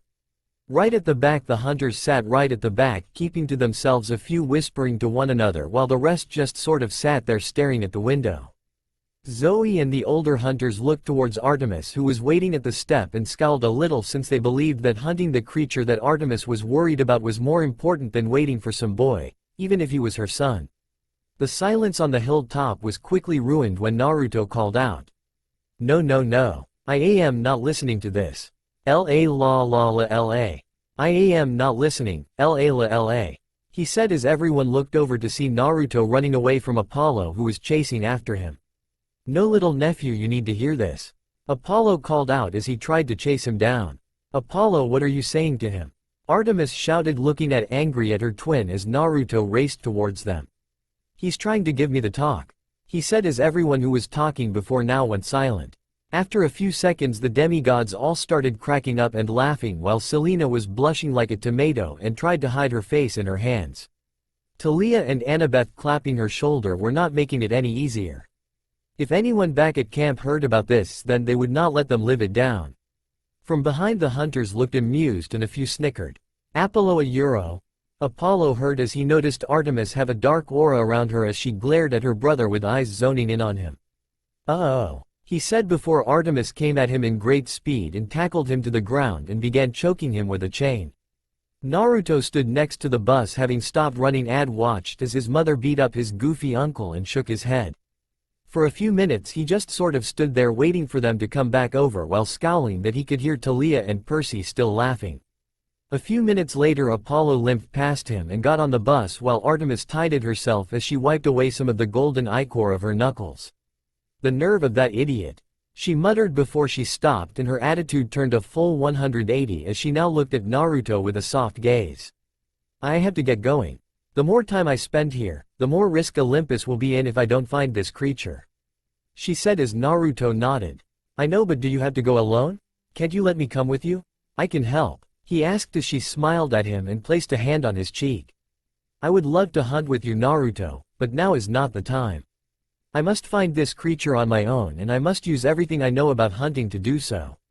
Naruto sighed, but he understood what she meant. When will I see you again? He asked, since he just did not want to be away from her when he had only just finally got to her. I'm not sure, she said honestly, but now that we have met I can see you from time to time. Though it will not be often and not as much as your grandmother can visit you, But when I have some spare time from my duties I promise I will visit you and we can spend more time together. It's a promise. A promise of a lifetime. Naruto smiled and wrapped his arms around her and hugged her tightly. She did the same as she held her son close since neither knew when the next time they would be able to do so would be. After a few moments they broke the hug and Artemis kissed him on the forehead. I am watching you always. I'm always watching over you, my little moon and stars, she said before she gave him one last smile before she turned around and sprinted off into the woods nearby. Naruto watched her go and once she disappeared he turned around and got on the bus. He took the seat beside Selena who wrapped her hand with his. Are you okay? He nodded as she squeezed his hand. I'm fine, just glad I got the chance to finally meet her, he said as Selena smiled as gave him a quickly peck on the lips before they made themselves comfortable. Apollo sat up in his chair looking like he was ready to go before he turned around and looked at the demigods. So, who wants to drive? He asked, making Naruto now know this small trip back to camp was not going to be as quiet as he thought it would be. Oh, I will, Nico said, but Bianca put his hands down while Apollo laughed. Sorry kid, you're a little too young, he said as Nico pouted. Ooh, Grover raised his hand. No, Apollo said. Too furry. He then looked towards Percy and Talia. Talia looked like she really did not want to get picked and tried to make sure Apollo did not get in her line of sight. I'll do it, Naruto said, suddenly making everyone look at him while making Apollo grin like a maniac. Alright little nephew, now that's stepping up, he said as he got out of his seat and led Naruto over to the seat and put him in front of the wheel. How exactly does it run? I mean, I can't imagine you can pull the sun up into a local gas station, he asked as he looked over the front of the wheel and Apollo laughed. No, nothing like that. My chariot is built out of human dreams about the sun. It's as old as the Western civilization, if not more so. Every day, it drives across the sky from east to west, lighting up all those little mortal lives that live on the land beneath us. The chariot is a manifestation of the sun's power, the way mortals perceive it. Make sense? I guess so, though you could have just said it was solar powered, he said as everyone including the hunters snickered. Fine, you are so much like Artie, little nephew. You take the fun out of everything. Apollo pouted before he took the seat just behind Naruto so that he could guide him and make sure he did not crash the chariot. Though Apollo did lean over for a moment to hit a button on the dashboard, and a sign popped up along the top of the windshield. It read, warning, student driver. Is this really okay for him to be driving? Selena asked Apollo since she did not know if Naruto had any past experience driving vehicles of any kind whatsoever. Don't sweat it. Maine to Long Island is a really short trip, he said, laughing, though no one else joined in with him. Go ahead little nephew, let's get going, Apollo said, patting him on the back as Naruto played around with the clutch to get it right before he pushed down on the gas and started moving. Speed equals heat, Apollo advised. So start slowly, and make sure you've got good altitude before you really open her up, he said as Naruto nodded while keeping his eyes on the road. Once Naruto felt they had gotten enough speed, he tilted the wheel back and the bus slowly but efficiently went into the air. When Naruto felt he had gone high enough, he kept it in a calm speed while taking a quick peek out the window, as did everyone else.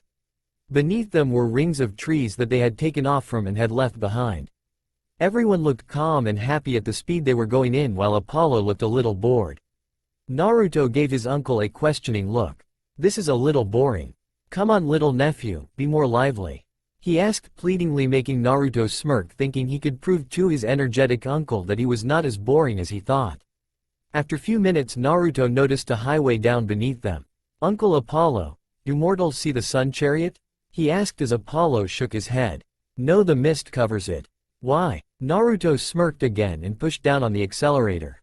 Everyone in the bus noticed the sudden increase in speed. He then leaned over and flicked the radio on which insistently was AC/DC's song You Want Blood. Naruto, why are we speeding up? Selena asked a little worryingly when she saw the glint in his eyes. You might want to hold on to something, he said before all of a sudden the bus did a nosedive, making many suddenly yelp and scream. That's more like IT. Apollo cried out as the bus rocked down to earth at great speed and was only getting faster. Pull up, pull up, Annabeth cried out as they got to about 100 feet to the ground. When it got to 70, Naruto suddenly pulled up, narrowly missing the ground and shooting forward at tremendous speed. Naruto, I am kicking your ass when we get to camp. Taliah shouted out, but it only made Naruto and the others laugh at her flustered look. Naruto pulled back into the air after his little stunt, missing the glare some of the hunters were giving him. Some looked out the windows again, and now down below the bus was a little snow-covered New England town. At least, it used to be snow-covered. As they watched, the snow melted off the trees and the roofs and the lawns. The white steeple on a church turned brown and started to smolder.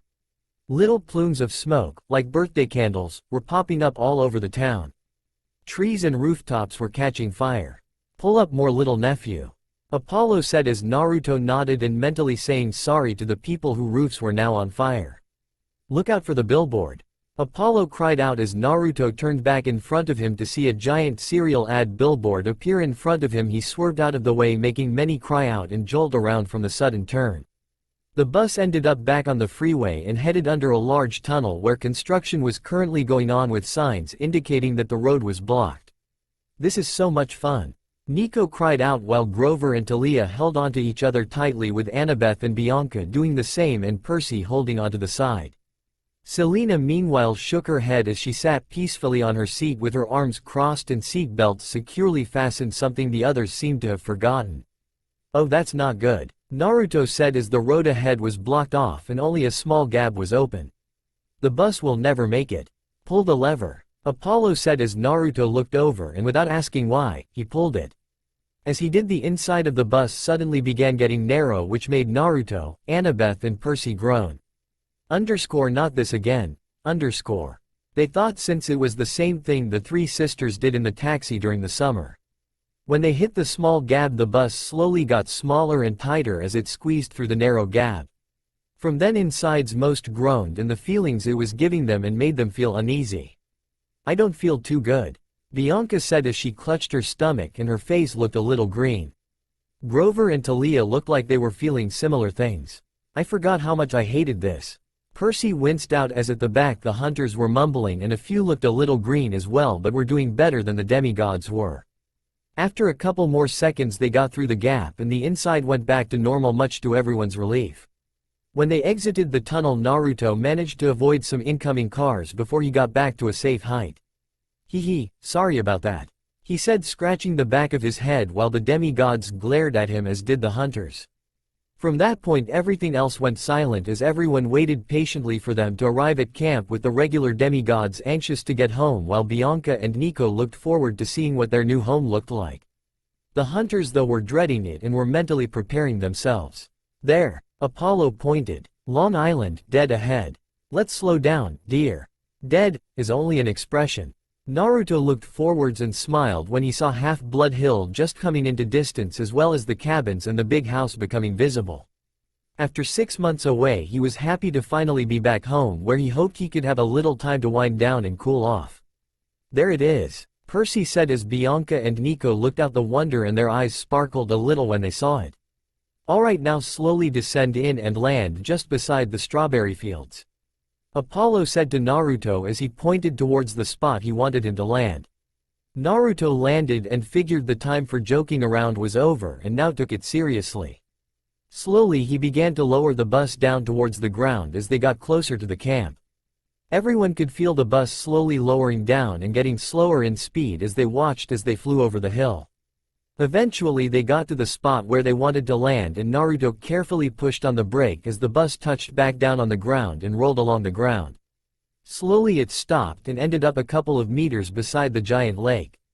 From around them they could see the nature spirits and satyrs that resided at the camp noticed the bus and went away from it, since it was giving off a lot of heat that was melting the snow from beneath them like it did back in Maine. "Alright, here we are. Good job, little nephew, that was some fine driving," Apollo said as he clapped Naruto on the shoulder. The bus door opened and Naruto stood up from his seat.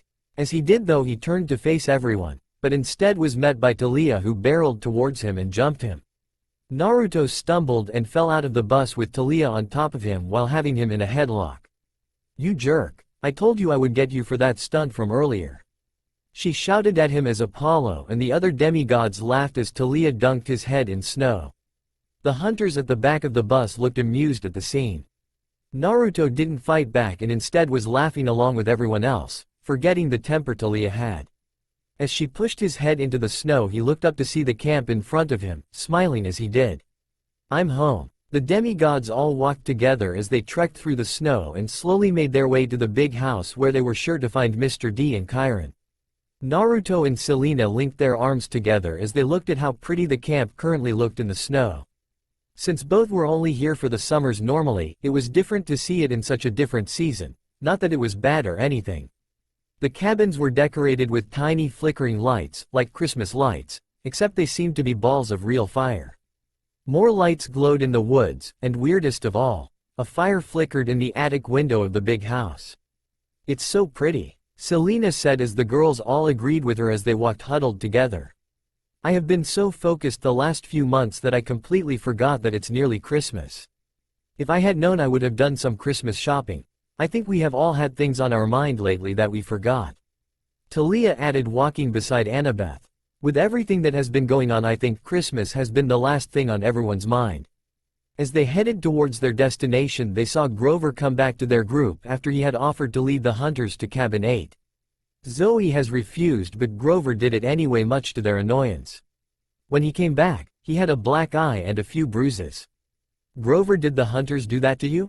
Talia asked, gritting her teeth and looking ready to march over there and start picking a fight. "It's fine, I probably talked too much," he said, but everyone frowned. Bianca, who was standing beside Annabeth, frowned a little. If that was how the hunters treated people, then she was glad she did not join them.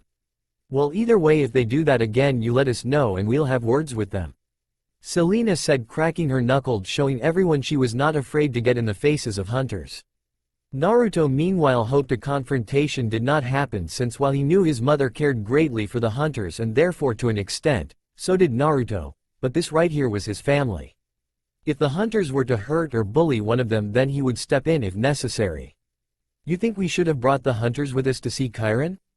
Percy asked as most of their group turned around and gave him a look of "Are you serious?"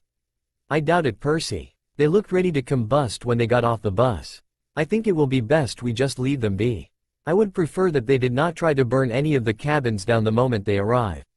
Naruto answered. "That and being turned into pincushions." Annabeth added. "In that case, we should probably make sure the stalls stay clear of them. Hades know what those two would have planned if they catch wind that the hunters are at camp." Everyone shuddered at the thought. The stalls and the hunters were not a combination that mixed. It was like oil and water. They then lapsed into silence as before they listened to Nico speak excitedly at all the things around the camp. "Whoa, is that a climbing wall with lava coming down it?" "Yes, it's something to give us more of a challenge," Percy said as Nico bounced around like a kid on sugar. They all laughed at how excited he was before lapsing into silence again. Apollo had left the moment they all got out of the bus and had wished them all well. He gave his nephew a hair ruffle and made Naruto blush madly when his uncle slipped a condom in his pocket, telling him to play safe. The others wondered what had him so red, but he quickly dismissed it, saying he was just hot from the heat of the car. Bidding them farewell, Apollo turned the shuttle bus back into the Maserati Spider and disappeared in a flash of light. Naruto looked around the camp, and since this was the first time he had been to the camp when not in the summer, he was surprised at how empty it was. The only one currently here was the year-rounders. Outside the Hephaestus cabin was Beckendorf, who gave them a wave as they walked past. Ino, to Naruto's surprise, was still here with the two of the other members of the Demeter cabin and waved at Naruto when she spotted him. I'm surprised she is here. I'll ask her why she stayed later, he thought. The Stoll brothers, Travis and Connor, from the Hermes cabin, were picking the lock on the camp store. Annabeth promptly threw a snowball at their heads and told them to quit it before they took off running back into the Hermes cabin. A few kids from the Ares cabin were having a snowball fight with the wood nymphs at the edge of the forest, but when they saw them, Selena frowned. "Where's Clarice? She's usually a year-rounder, so she should be here. You don't think something happened to her, do you?" she asked as Naruto gave her a reassuring smile. "Don't worry, I am sure she is fine. We can ask Chiron when we get to the big house. I'm sure he has the answer," he said as Selena nodded, though it did not take away the uneasy look on her face. When they neared the big house, they all noticed it was decorated with strings of red and yellow fireballs that warmed the porch but didn't seem to catch anything on fire. Inside, flames crackled in the hearth. The air smelled like hot chocolate, which made all of them smile and closed their eyes. The scene was warm and soothing. On the front porch as usual was Chiron and Mr. D, who were busy playing a quiet game of cards. Chiron's brown beard was shaggier for the winter. His curly hair had grown a little longer. He wore a fuzzy sweater with a hoof print design on it, and he had a blanket on his lap that almost hid his wheelchair completely. Mr. D though looked no different and as usual was wearing his leopard print shirt with a Diet Coke in his hand, his substitute drink since he could not drink alcohol. As they got to the steps, Chiron looked up and his face changed into one of happiness and smiled as the returning and new demigods. "You are all back and you were successful, I take it?" he asked as Percy, Talia, Annabeth and Grover nodded. "Naruto, Selena, it's nice to have you back at long last. I was not sure I would see either of you again until the summer. We finished earlier like we hoped and we wanted to come home." Selena said as Chiron smiled warmly when she said home. "Well, it's nice to have you both back," he said as he then turned to Nico and Bianca who were staring at him in surprise. "And you must be the two new demigods?" he asked, looking at them with kind eyes which made them both relax a little. "Yes sir. I'm Bianca and this is my little brother Nico," she introduced as he nodded his head. "It's a pleasure to meet you, my dear. My name is Chiron and I am the activities director here at Camp Half-Blood, meaning most of the training you will receive here will be headed by myself." They both nodded before he looked back at the large group. "There was no problems, I hope. Nothing we couldn't handle, though we did not come back alone," Annabeth said as she huffed a little, making Talia and Selena grin. "The hunters came with us. We ran into Lady Artemis and she told her lieutenant that they are to stay in camp until she says otherwise." Everyone watched as Chiron's face dropped a little at the news while Mr. D groaned loudly. "Well, this is unexpected, but I suppose they were due for a visit eventually." "You sound like you don't like them, Chiron?" Talia asked, grinning still. "Oh, it's not that, my dear. I greatly respect the hunters and the work they do. It's just they tend to cause a bit of unnecessary trouble with the camp when they are around. The last time they were here we had to rebuild 2 of our cabins and said gods of those cabins were not impressed." They looked over at Annabeth, who explained. "Some Ares and Aphrodite children made fun of them and argued with them a lot. The hunters responded by torching their cabins just as they left. It caused Ares and Aphrodite to be extremely angry at Artemis and apparently told her to keep the girls in line or they would make them pay. They just sound like more work," Naruto said as he rubbed his head, and they looked at him in sympathy. "Yeah, you kind of need to get along with them, otherwise things are just going to be mighty awkward between them and you. I don't think Artemis will like having to choose between the two," Talia added as she patted him on the back. "Have they already moved in?" Chiron asked as Annabeth nodded. He turned to look at Naruto. "I believe we had a conversation when you were first claimed what we would do if the hunters ever visited," he said as Naruto nodded. "In that case it might be best if you move into one of the others' cabin temporarily. At least until they're gone. So do any of you mind putting me up for a while?" he asked, turning to look at the others.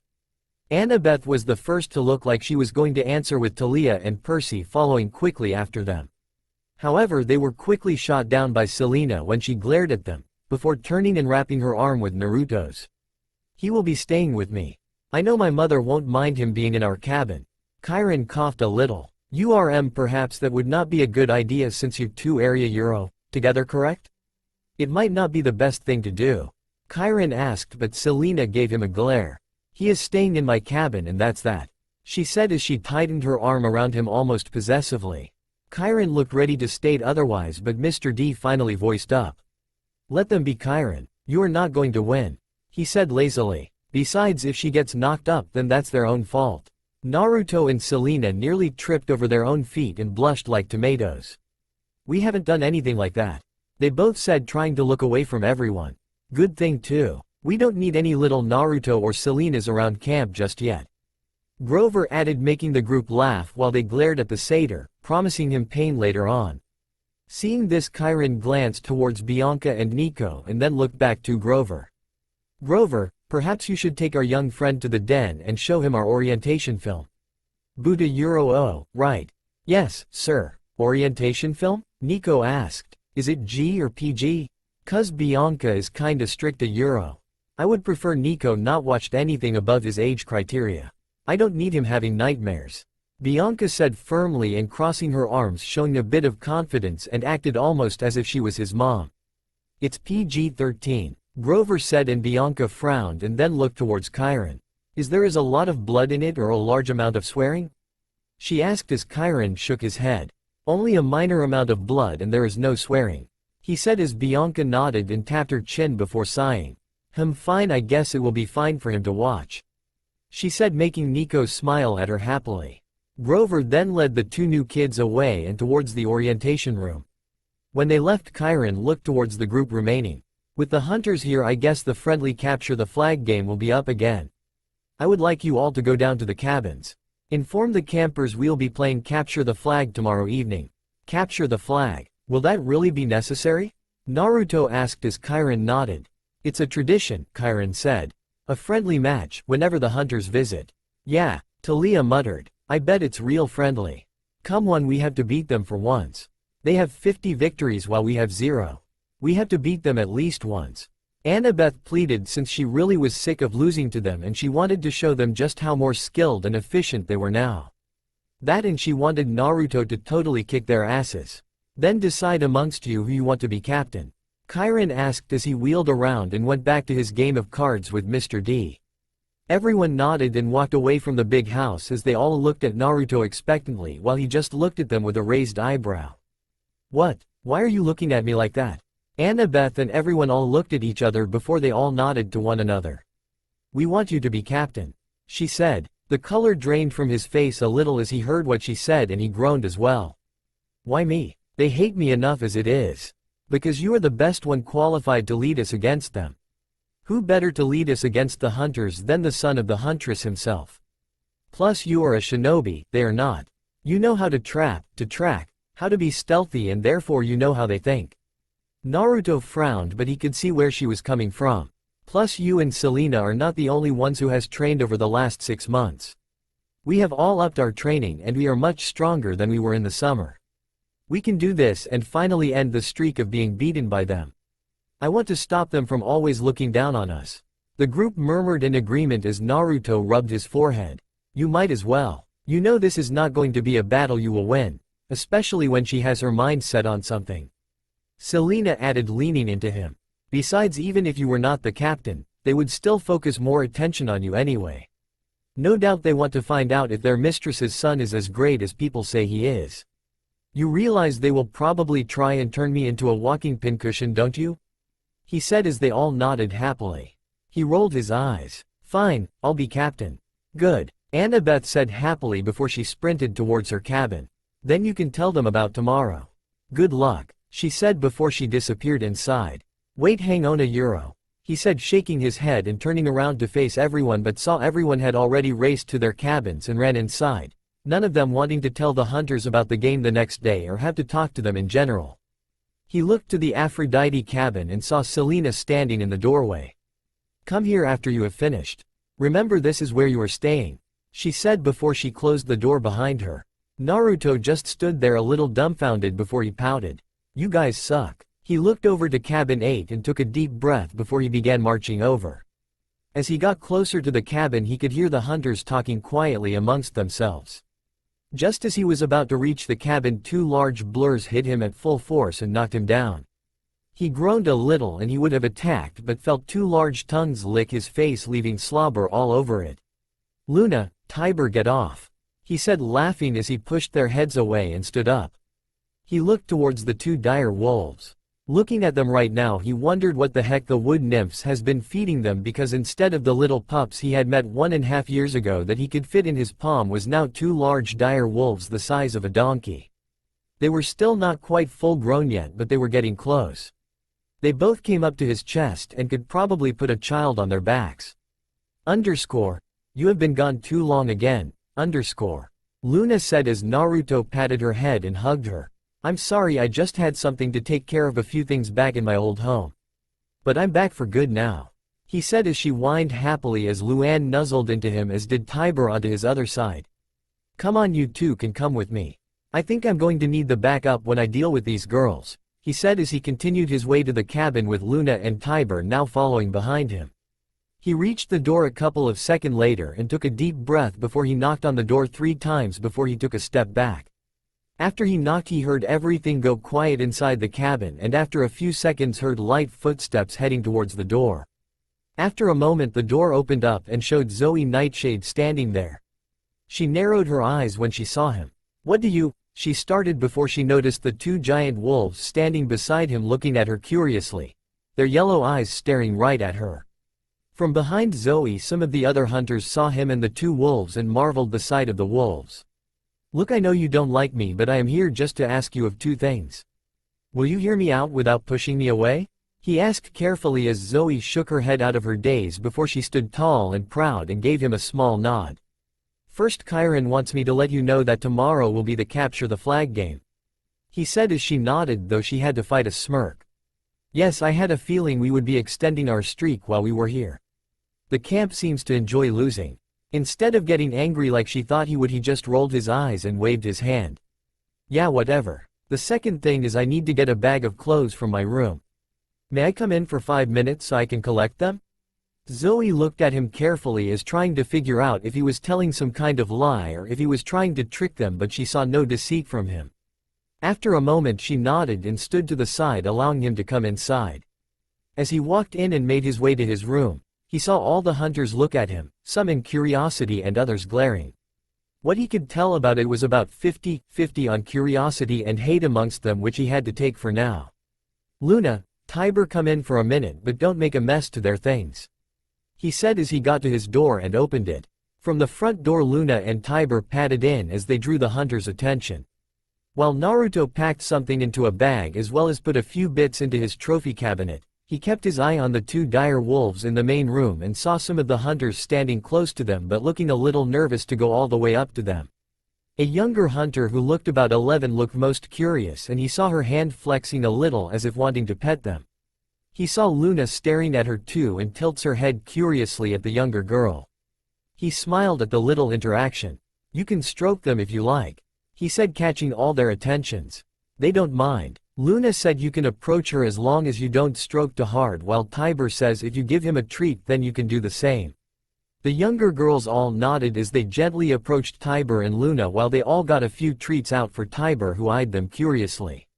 They slowly patted their heads and their fur, and the younger hunters smiled as Luna and Tiber whined a little in approval from the action and licked some of the girls' hand, making them laugh at the slobbery tongues. Naruto smiled as he watched the interaction as he packed his bag full of clothes and a few other odd bits and pieces before he figured he had enough. He slung it over his back and went out of his room and closed it. As he walked past the girls, he patted the two giant wolves on the head, signalizing it was time to go, and both Luna and Tiber got up and began following him out as the younger girls looked a little disappointed. "See you all at lunch," Naruto said as he was about to exit the cabin. "Wait," Zoe called as she got his attention. "About meal times, I think it would be best if you do not sit at the Artemis table.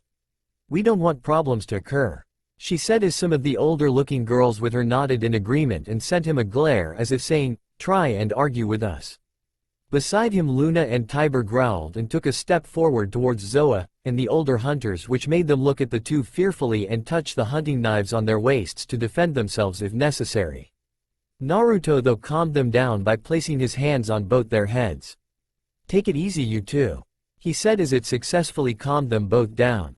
"They mean no harm." "Very well, if it makes you all uncomfortable then I will sit at another table. However, I would prefer to eat at my mother's table in the foreseeable future, so you may have to get used to the fact that I am here," he said, hoping to convince them to stop hating him and let him back in his own cabin. As he turned around and left, he heard some of the older hunters snort and mutter that it was never going to happen, though the younger lot of the hunters, which was about half, seemed to be contemplating it. At least I have a shot with some of them, he thought, since it was better than nothing, and made his way to the Aphrodite cabin. When he got there he saw Selena and two of her sisters in the cabin, the rest currently at their own homes with their parents. She looked at him expectantly. "So how did it go?" "Well, I'm alive, so I guess that is a victory in itself. Though I will probably be joining you at your table as well," he said as Selena frowned. "The older hunters have made it clear they do not want me around. Where do they get off telling you can't stay in your mother cabin or your mother's table? You're her flesh and blood, not them." "Yes, well, they don't seem to agree with that fact. Though I think the younger members of the hunters are coming around." I think the older hunters are just so set in their ways that they just do not want to accept it. It's childish is what it is. And that Zoe girl, Talia told me all about her. She really is a miserable old cow. She has a stick permanently shoved up her butt. She said as she pouted and crossed her arms as Naruto leaned in and pecked her on the lips, making her two sister who were watching them smile and awe at the scene. You fancy going to the stadium and get some training done instead of going to mealtime? I don't really feel like dealing with them staring and glaring at me. His answer was a sly grin on the face of Selena as she began putting her training gear on as Naruto went into the bathroom to change as well. Later on, the hunters all sat around the Artemis cabin eating, talking and playing, making enough noise that made some of the other campers keep turning to look at them and see what they were doing since they were being very noisy about it. Zoe sat at the head like she was the mother and the one in charge, since that was technically true since Artemis was not there. She didn't laugh as much as the others, but she did smile from time to time. Her silver lieutenant's band glittered in the dark braids of her hair and sawed gently and neatly around her head. Though she frowned when she looked around to see that the demigods they had arrived with from Maine were not here, neither was the annoying satyr or the two newbies. While she had not been happy about Bianca's decision, she would leave it be since she did not need the annoyance of demigods telling her to back off and leave her alone. She just figured Bianca could do a hell of a lot better than the camp. She also noticed that her mistress's son was not here either and figured he was just being a coward and had run off. She wondered if the things he had accomplished up till now was done by either luck or because he over-exaggerated his accomplishments. Just like any other pig of a man. She thought as she turned to eat her meal before she felt the ground shake that surprised her and the hunters. They all looked around and noticed none of the other campers looked shaken up. In fact, they looked as if they had not even felt it. They then felt it again and they grabbed onto the table to balance themselves. What is going on? Phoebe asked as Chiron and Mr. D took no notice of the shakes in the ground as they pleasantly ate their meals in front of him. Even the nature spirits were not bothered by it and went on with their day. Chiron, what is going on? Zoe shouted as she stood up only to be put back in her seat by another kind of shockwave. Chiron looked up from his meal with an inquisitive look on his face before it changed to a look of recognition. It seems Naruto is training again. He normally takes it a little too far, and I guess the others of his little group are with him also. I'm sure they are fine. As he went back to his meal, Zoe and the other hunters all looked a little astonished at the comment he made before Zoe jogged out with hunters all following after her so they could see what Chiron had meant.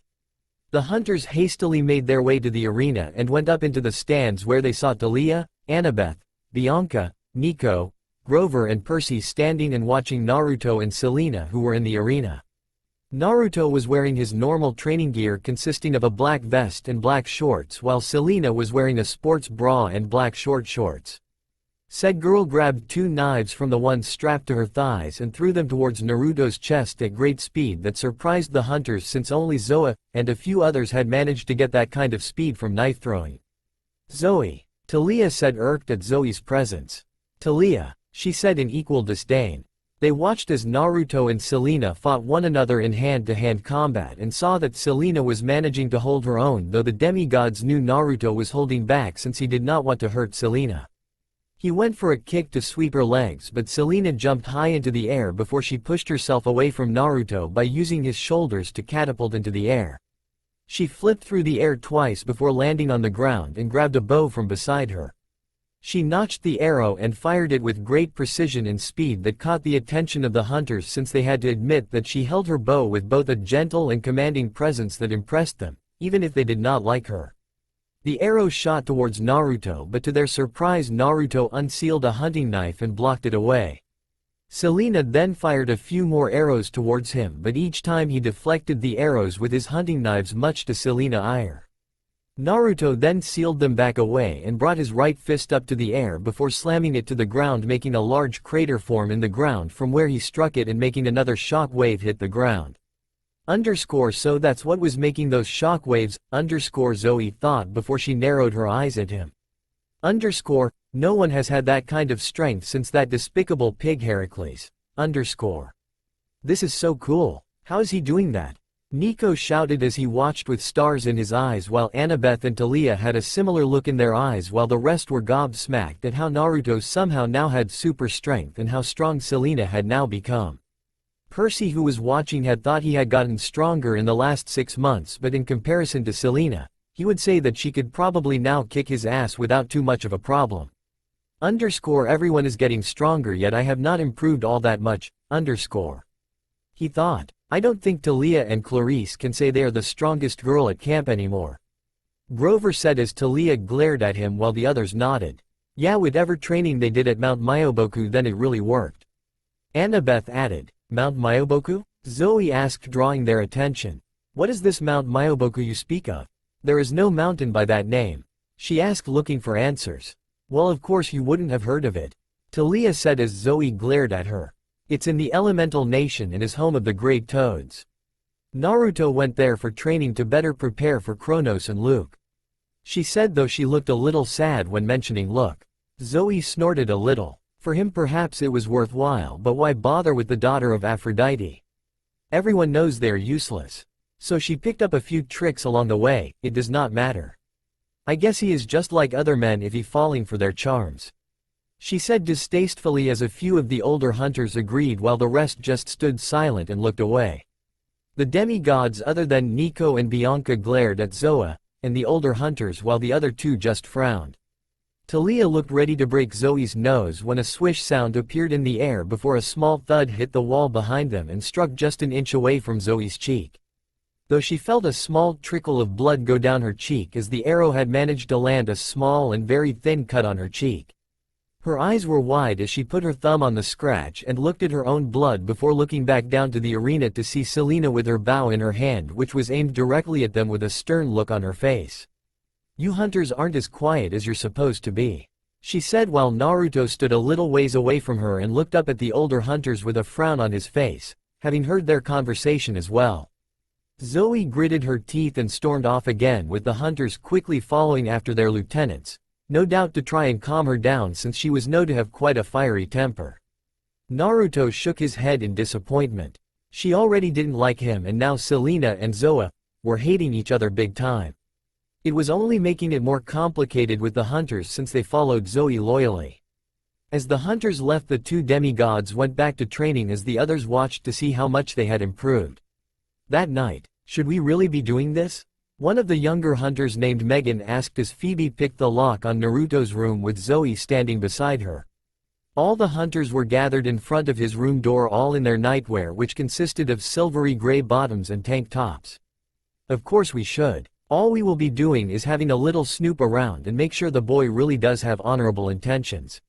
He seems a little too good with his saving everyone all the time, Phoebe said as she picked the lock, and Zoe nodded. After a few minutes of picking the lock and after muttering a few curses, a loud clink was heard. Phoebe grabbed the handle and pushed it open, making the older hunters grin. Two at a time, some of the hunters went inside Naruto's room while the others all waited outside, not wanting to go in since breaking into their mistress's son's room might be seen as a great offense. It's rather simple looking, Dina answered as they looked around. The older hunters, which was made up of Zoe, Phoebe, Dina, Ariana, Lillian and Jessica, stood in the room and gazed around it. Two of them sat on the big bed and felt how soft and comfortable the king-size bed was and admired the beautiful coloring of the sheets, forest green and silver. Zoe leaned over and picked up a few black arrows that were lying on the desk in the corner and examined it, noticing its fine craftsmanship, and saw it was exactly the same as the arrows they fired, other than the metal point felt a little heavier. This arrow is a little different. The metal feels a little heavy, she said while she noticed the other hunters looked towards the cabinet on the side, which drew Zoe in as well as she placed the arrow back on the desk. What is in there? One of the younger hunters called out as a few of their peering heads looked through the doorway. I think it's his spoils of war, Ariana answered as she flickered her chestnut brown hair to the side and leaned it, as did everyone else. They did not open it since they could see perfectly through the glass, and they wanted to be sure it was not booby-trapped. The Minotaur horn, Ariana said, leaning in to get a good look at the trophy since in her time as a hunter she had only come across the Minotaur once. Hellhound teeth, Phoebe spoke as well, looking at a bracelet with hellhound teeth around it. There were around 8 of them altogether. Gorgon tusk. Lillian also mentioned at the tusk that once belonged to Steno. A siren feather. Dina said, looking at the ruffled brown feather with small marking on it. Is that a piece of metal? Jessica asked, looking at the chipped bit of metal from Ares' blade back from the battle on the beach. It must hold some kind of significance if he kept it in here. He does seem like the sentimental type. Zoe answered before all their cases turned towards the other spoil inside. It was a skull made of light purple crystal with sharp rows of teeth and 8 grooves where the eyes would have been. It was a little bigger than a human skull but looked far more terrifying. What is that? I don't recognize it? Ariana asked as more of the younger batch of Hunter leaned in further, wanting to see the spoils. It's the Kraken skull. Zoe asked, narrowing her eyes at it. This was the first time she had ever seen the Kraken skull in her long life, and something she never imagined she would see ever due to its reputation of the strongest ocean monster in the world. It's so beautiful looking, Jessica asked, looking mesmerized at the skull. But why is it so small? The gods probably shrunk it so that it could actually fit in there and can be carried around. If not, the skull would be the size of a large truck. It is an impressive feat, whether we want to admit it or not. Zoe sucked in her breath but nodded.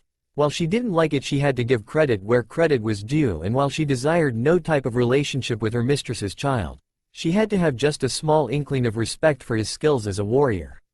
Well, that will be enough, she said, shaking out of her thoughts. We have seen his room and there is nothing to worry about from him. He poses no threat to us or our mistress, but we shall keep an eye on him anyway, she said as the older hunters nodded and shuffled out of the room while the younger hunters wanted to get one last look before the door shut. The hunters then all quietly piled into their beds and let Morpheus take over. Where am I? Naruto thought as he found himself standing in the middle of a forest that he did not recognize. The snow was fresh on the ground. It was night overhead with the moon and stars twinkling like little lights in the far distance. He remembered he had gone to bed in the Aphrodite cabin with Selena cuddled up next to him like they had been doing for the last 6 months. He had fallen asleep relatively quickly, and when he shut his eyes he found himself here in this forest. Am I dreaming? Percy had said his dreams made him feel like he was actually there, which in some of his dream that had been the case. But that they always had some kind of message to them. Like something was going to happen, something big. Naruto stood there not really sure what to do when he heard some branches rustling from behind him. Turning around, he stood and watched as a large silver wolf jumped out of the bushes a little in front of him. The wolf was large, a bit larger than Luna and Tiber, with silvery white fur that shined under the moonlight. He leaned in a little closer and he saw the eyes of the wolf. They were silvery yellow and he instantly recognized them since one of his eyes was the same color. Mom? He said as tried to lean towards the wolf a little. He spoke, but the wolf obviously did not hear him since she just trotted past him with her eyes centered in front of her as if focusing in on something before she then changed from a jog and into running. Wait, where are you going? He asked and quickly followed after the wolf as she jogged away and leapt through the bushes, gracefully dodging branches and holes in the ground as Naruto did his best to keep up and chase after he. It continued like this for a good 10 minutes as every time he got close she suddenly ran faster and picked up the pace. His ninja speed was on a high level, but even with that, he was struggling to catch up to her. Please Mom, wait, he called, and finally it looked like she listened when the silver wolf suddenly stopped in her tracks, but her head was whipping from side to side as if noticing someone was following her. A low growl came out of her throat and her shoulders and legs tensed. She looked like she was about to turn around and face him when around the wolf a large golden net suddenly got thrown at her and large creatures covered in shadows came out of the woods around her and pinned her down as she struggled to break free of the net as her jaw snapped at the net only for it to have no effect. Mom, he called out but found himself stuck in the spot and could not move. He tried to shake his body and tensed his muscles, but it did nothing to help. He was stood frozen as he watched as this wolf version of his mother was successfully pinned down and captured by these shadow people, and felt as helpless as a child. From in front of them and gaining the attention of the silver wolf, a large shadow of a man appeared. He could not see who it was, but by the stature and the way he held himself he had to have been a man of great power, since the earth beneath his feet seemed to crack under his weight and power. He looked to the wolf and saw it was staring at the large man in slight fear as a large smirk appeared on his face. The man-hand went forward and went to grab the wolf just as Naruto finally managed to start moving and lunged forward. No! Naruto screamed out as the dream suddenly ended and he shot up from his bed, letting the covers fall of him as beads of sweat ran down his face and his breathing turned heavy. Naruto? A panicked voice called as a pair of hands cupped his face and a presence appeared sitting in front of him. Selena appeared in front of him with a worried expression on her face as she looked him over and saw the state that he was in. She wiped some of the sweat from his brow and she saw the terrified look on his face, a look she had honestly never seen on him before. From across the cabin her two sisters also looked in worry as Naruto's shout had woken them both up from their slumber. At the front of the cabin Luna and Tiber raised their heads and looked towards their keeper, wondering what was wrong with him. "What is it? What's wrong?" Selena asked worriedly as Naruto's eyes darted all around the cabin.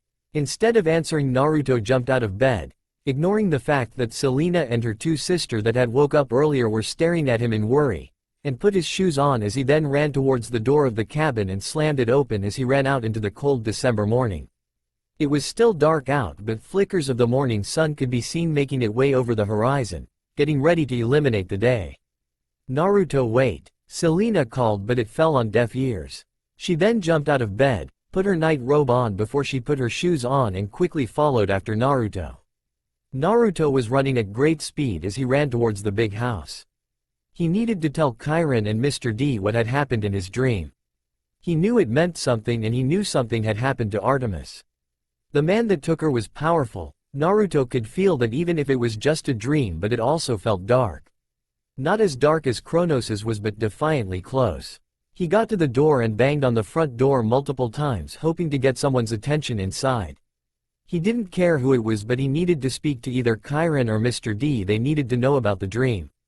As he waited for an answer, he heard another door slam open from way behind him and looked over to see Zoe Nightshade sprinting towards the big house in a similar state that he was in moment ago. Selena too was heading towards him, but at a more delicate pace, trying not to trip over in the snow.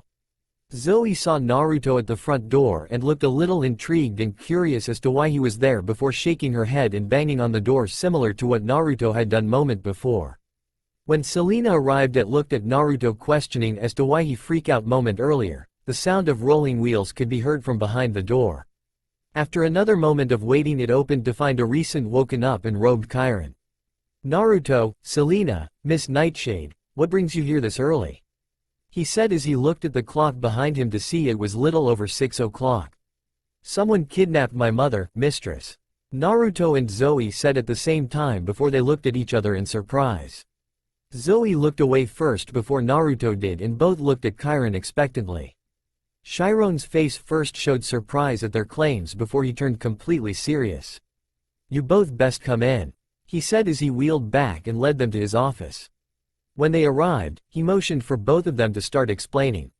Naruto motioned for Zoe to start, and so Zoe began explaining that she had a dream about her mistress in her deer form and that she was captured by men in shadows that she did not recognize and a larger man who the deer seemed to hold some fear over. "That's almost the same as mine," Naruto said, gaining their attention. "But she was not in a deer form though. In my dream she was a silver wolf that was a bit bigger than Luna and Tiber." Zoe contemplated the thought for a moment before speaking. The deer is her sacred animal, and while the wolf is not, it is a very special and endeared animal to Artemis since we use normal wolves in the hunt a lot and she has always shown great fondness over them.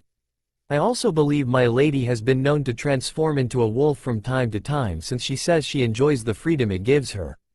So something has definitely happened to her then. Since both you are dreaming about the same thing happening to her? Selena asked as they all looked to Kairon. "It does look that way, child," he answered. "Then what are we waiting for? We have to save her," Naruto said, and for once Zoe nodded in agreement.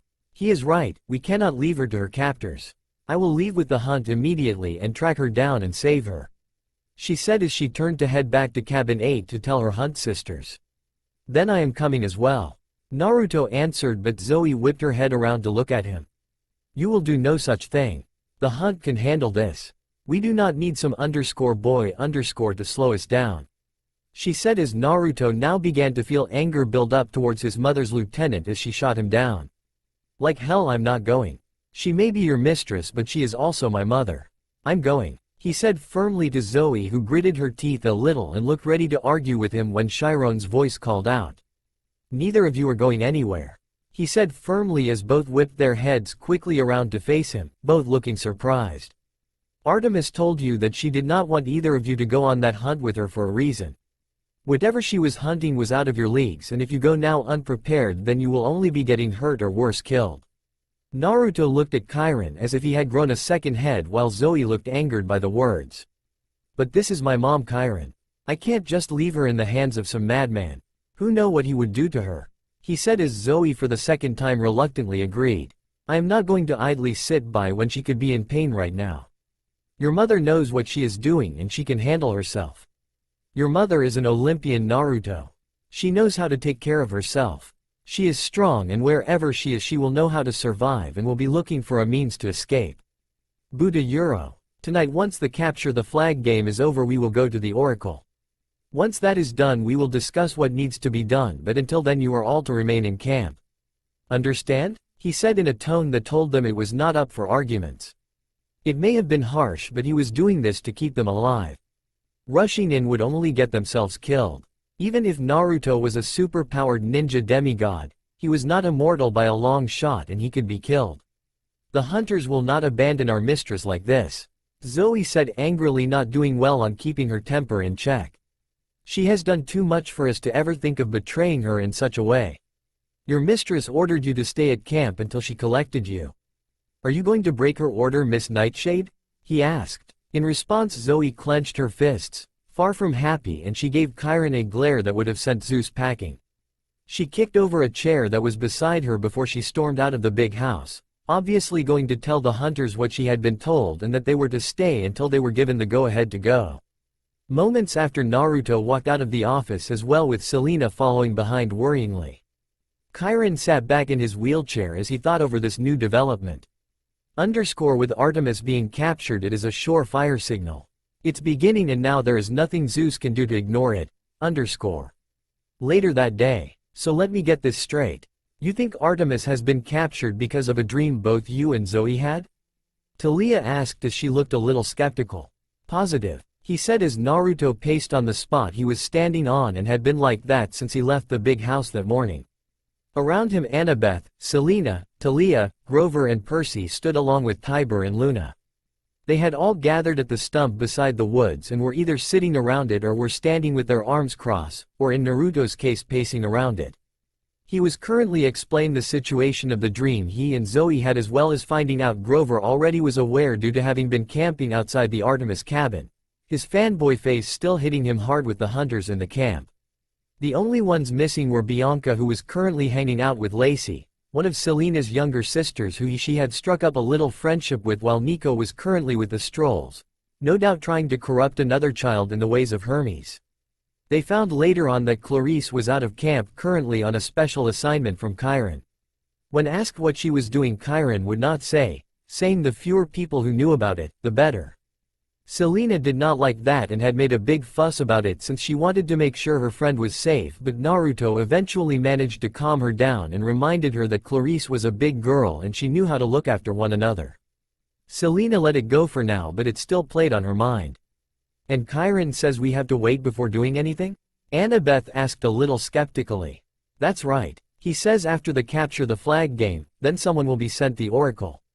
If Artemis has been captured, then that will most likely help to confirm it, Selena said. Annabeth nodded and guessed she could see where she was coming from. Though it did not help Naruto, who looked more worried than anything. But your dreams? It's a little far-fetched. No, it's not, Percy said. I got them all the time during the quest for the lightning bolt and then again during the summer with the fleece. If Naruto and Zoe both had the same dream, then it means it must have definitely happened. But why is Naruto having them?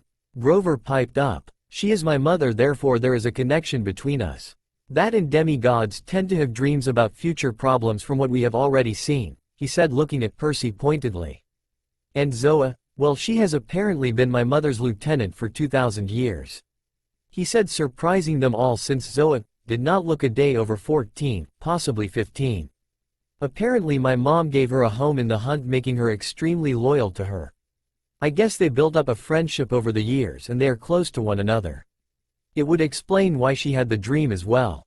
Annabeth figured, making Naruto nod. Yeah, but I think we are forgetting about another big question mark here, people. Grover added as everyone looked at him. What do you mean, Grover? Talia asked. Well, I think we are forgetting that Artemis is an Olympian goddess. One of the major 12. Who in the world has the power to stop her? I mean, whoever they are must have been strong if they managed to overpower her and trap her like Naruto says they did. Everyone went quiet as they thought about what Grover just said, and they had to admit he had a good point. Whoever managed to capture Artemis must have been very powerful, easily on par with the Olympians, gods and goddesses themselves. Someone who has a grudge on her, maybe? Percy asked. Naruto snorted though. Percy, my mom is a man-hater. Without a doubt there are a lot of people with grudges against her. Some of the gods will no doubt have some against her, since she is one of the few goddess who does not put up with their BS and does not sleep with them like others would. Well, did you see what this guy looked like? Annabeth asked, but Naruto shook his head. Like I said before, he was enveloped in shadows, so I could not make him out. Only that he radiated power to the point where my mom looked slightly scared at seeing him. He was big as well, very muscular if his body shape was any idea. Ares maybe? Grover asked. We know how much he dislikes Naruto after the battle on the beach back last summer. Ares is not that foolish. He knows Zeus will most likely have his head if he pulled a stunt like that. Hades? The guy is not exactly friendly. Percy said as they thought it over, but Naruto shook his head to that too. No, Hades is too recluse to do that. Plus he has no reason to after my mother. If she did something to anger him then perhaps, but Hades is the kind of god that will go after someone only with a good reason and which may benefit him. Plus with the whole Persephone stunt all those years ago, I don't think he could afford to kidnap another daughter of Zeus. Selena said as everyone nodded. They contemplated on who or what could have been the captor of Artemis when Naruto had a thought cross him. What if we are looking at this wrong? He said, gaining their attention. We have been thinking that one of the gods was responsible, but remember there are older things in this world than the gods that are just as powerful as they are, if not more so. Everyone went a little pale when he spoke because they knew how true it was. There were older and fouler things in the world, things that some of them prayed they would never have to see or face. After all, their old friend Luke had teamed up with one said entity that made them all shiver when his name was spoken. With Kronos rising, what if this is his first act? Get my mother out of the way. Without her, the hunters are left leaderless and would not survive for very long without her. Plus Olympus would lose one of its best fighters and its best tracker. And from what my grandmother had said when she spoke with us, the monsters have been rallying together lately, making a very large attack force. Even immortals and other gods and goddesses could potentially be joining him. Which means we could have some of the other titans joining him as well. No doubt they want to take back the kingdom and the world that they once ruled. Naruto answered as Selena looked at him worryingly. But if it was a titan, wouldn't we know or have some kind of warning?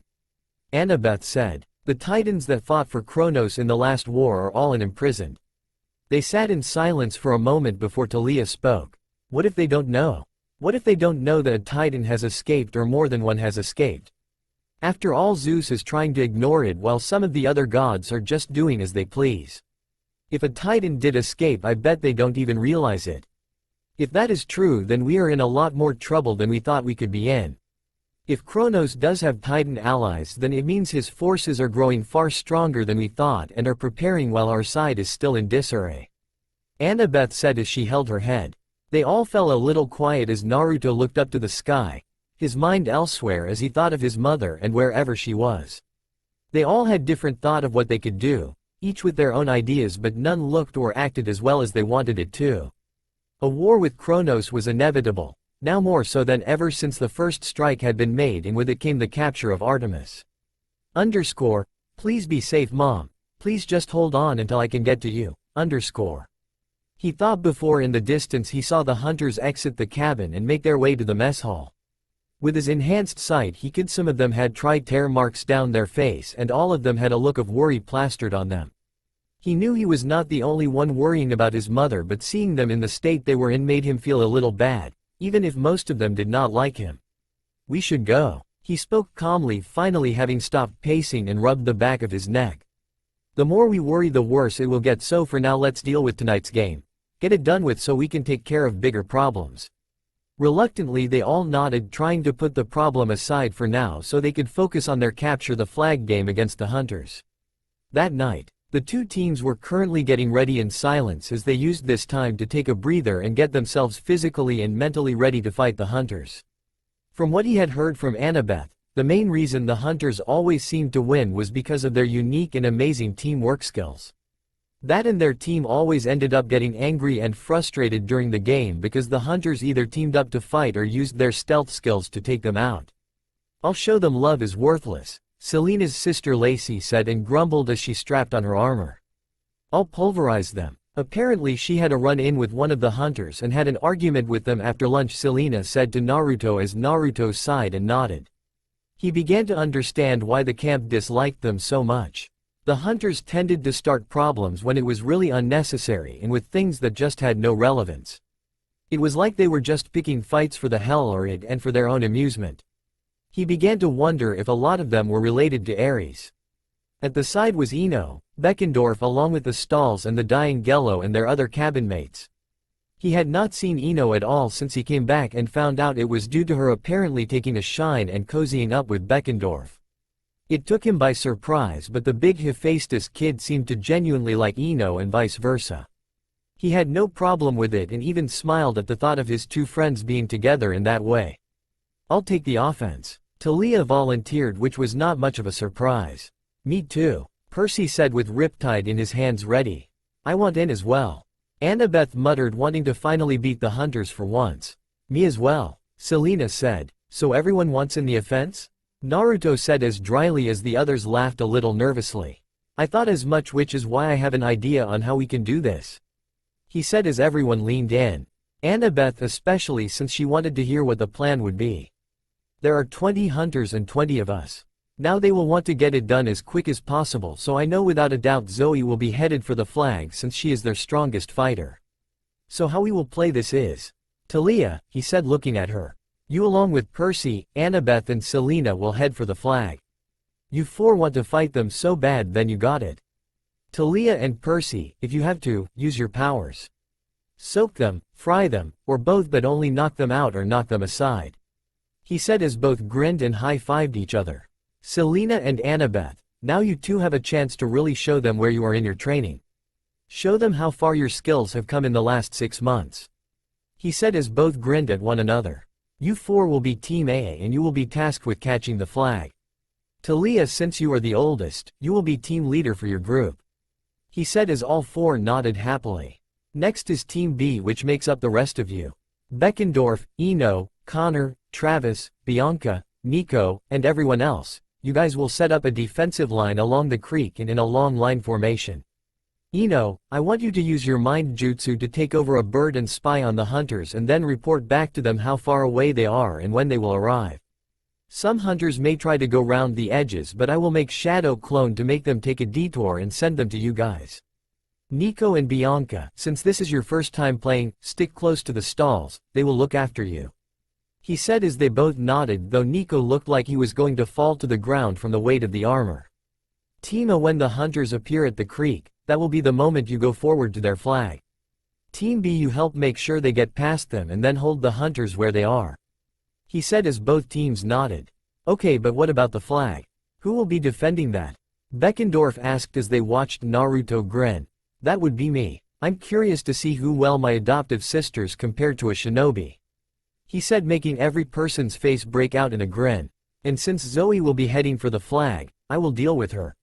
Later on, Naruto stood patiently at the flag as the horn signaling that the match would start sounded out through the air. He closed his eyes and waited. He had 2 lots of shadow clones sent to the rims of the forest so the hunter could not use that to get past them. He told his clones not to hurt them, but to either force them away to the center or knock them out. Anytime now Zoe and a few of the older hunter, the more experienced hunters will appear. That will be my cue. He thought as with his enhanced hearing he could hear the sounds of fighting beginning. Elsewhere he felt his clones engage, meaning he was right with thinking the hunter would try to sneak around the edge, however they would not be able to with his clones in the way. Moments earlier at the creek, the camp team stood there patiently as well as they readied themselves with Ino currently sitting on the floor with Beckendorf beside her watching over her body. She had left a few minutes ago and should be back at any moment. Just then a small bird appeared and landed on her shoulder. When it did, her eyes opened and stood back up. Okay, from what I could see, Naruto was right in thinking that Zoe would lead. She is at the front with 7 other hunters all coming this way. 2 pairs of hunters went around the sides like we thought. Good thing Naruto made clones to deal with them. Annabeth said as they all nodded. At the flag there are 8 hunters guarding it with 4 around it and 4 hidden in the bushes around it. The ones attacking should be here any minute. Then let's get ready. Talia, commanding as her team, got ready to run to the other side while the others prepared to keep as many hunters here as they could. Silence rang out through the creek as not even the footsteps of the hunters could be heard, once again showing how stealthy they were, but they all knew that any moment now they would appear. They were right. 30 seconds later, Zoe Nightshade alongside 7 other hunters jumped out of the bushes and in front of them.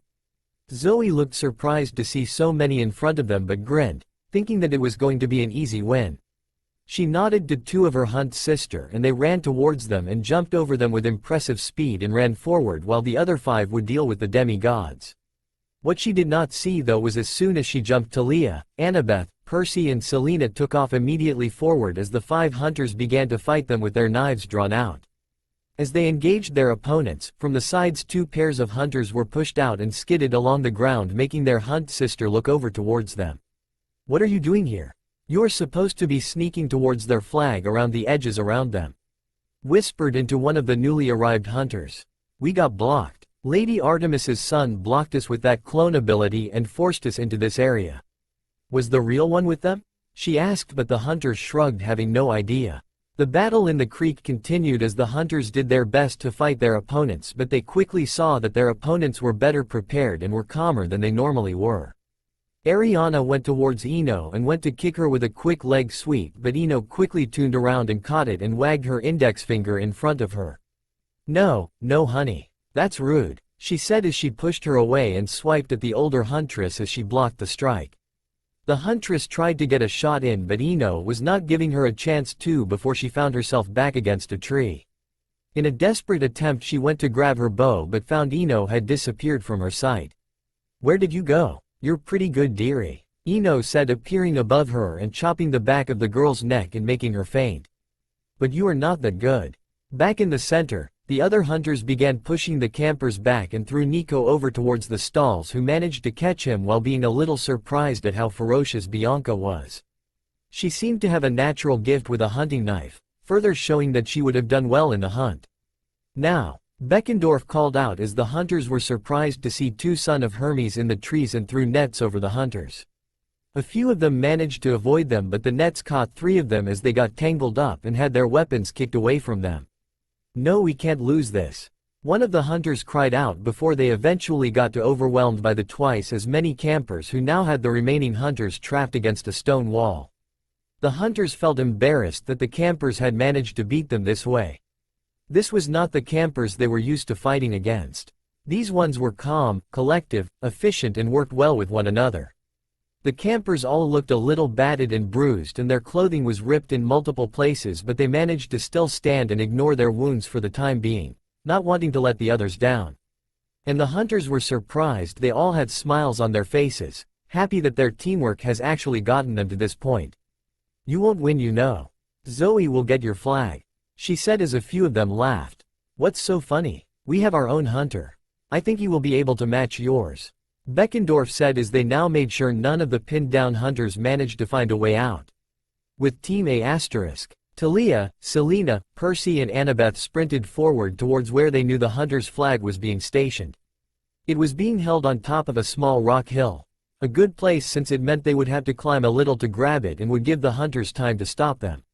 "They are nearby. I can feel it," Talia said as she was eventually correct when they appeared out of the woods and in front of the guarding 4 hunters who looked ready to defend it, though were surprised that anyone actually made it to their flag. "Keep the flag safe," she called out as the 4 hidden hunters fired arrows with rubber ends towards them, since they were not allowed to kill but could knock out, so they put rubber bottoms on the ends. Talia brought up her shield and blocked it while the other 3 ducked and rolled along the ground, while Selena jumped forward and rolled across the floor towards one of the hidden hunters. She grabbed a knife from the back off her thigh and threw it forwards. It went through the bush and a yelp sounded out. She looked over the bush to see the hunter pinned to the ground with the kunai through her clothes. Percy and Annabeth meanwhile engaged two of the hunters who had their hunting knives out. "Bring it on," Annabeth muttered as she dodged swipes from the hunter. She fought and knocked them away with her palm.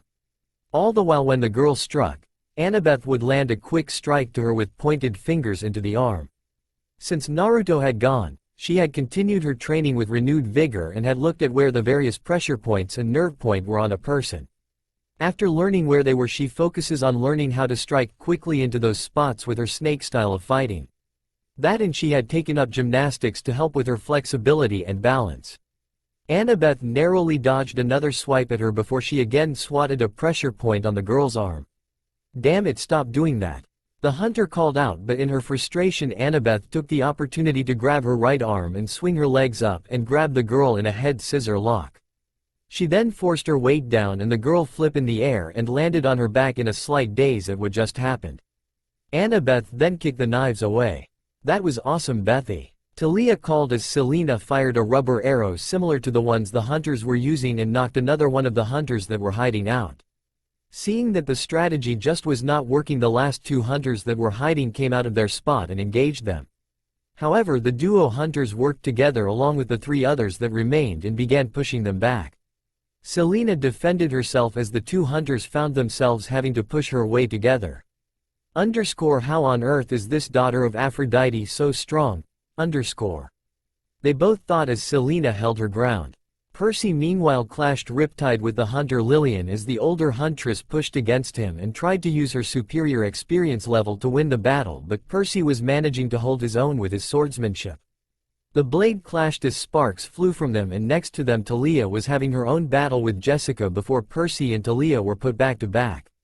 "Hey seaweed brain," Talia called. "Ya pine cone face?" He answered back, not noticing the tick mark appear on her daughter of Zeus's forehead.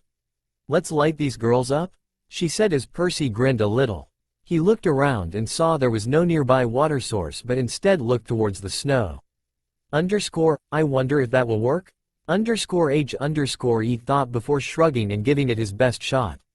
As he closed his eyes and focuses on the snow around him, he felt that usual pull he felt when using his ocean powers he inherited from Poseidon. All around him the snow picked up and swirled around him before it all melted and turned into water, surprising the hunters, and quickly backed away. However, Percy's eyes shot open and the water that had gathered up shot forward and collided with the three hunters and knocked them to the ground while all of them were getting completely soaked. They winced a little as the three tried to get up, but saw in front of them was Talia, who had electricity sparkling around her right hand, which only made the hunter's eye widen a little in fear. "Wanna know what happens when lightning meets water?" she said, grinning before she shot a small burst of electricity onto the water trails, which shot through the water and shocked the three girls. It was only a small burst, but it was enough to give them a small shock and render them unable to get up as their bodies twitched and spasmed from the electricity that was coursing through their body. Both children of the big three grinned and looked over to see Selena and Annabeth pushing the final two hunters away while the other six remain on the ground. "It's about time," Talia said as she went forward, climbed the small rock formation, and to the hunters' dismay grabbed their flag, which was silver in color with the Artemis symbol on it. Earlier with Naruto, Naruto stood in front of the flag patiently and stood with his arms crossed and eyes closed as he sensed his surroundings. He could feel the battle starting at the creek, as well as Talia, Selena, Percy and Annabeth now heading towards their base camp. About a minute after waiting, three lots of footsteps could be heard coming towards, signaling that he was about to have company. It's time to see if these hunters are as good as people say they are. He thought as he mentally prepared himself. Moments later Zoe, Phoebe and Dina jumped out of the bushes and landed in front of him. They grinned at seeing the flag but stopped and concentrated when they saw Naruto standing in front of it blocking their way. "You," Zoe said, scowling, as did the two other girls, while Naruto just looked at them. "You didn't think this was going to be easy, did you?" he asked. "The camp has changed a little since you were last here. They know how to work together as a team now, and they know that getting them frustrated and angry was what helped you girls win so many times before, as well as your superior teamwork skills.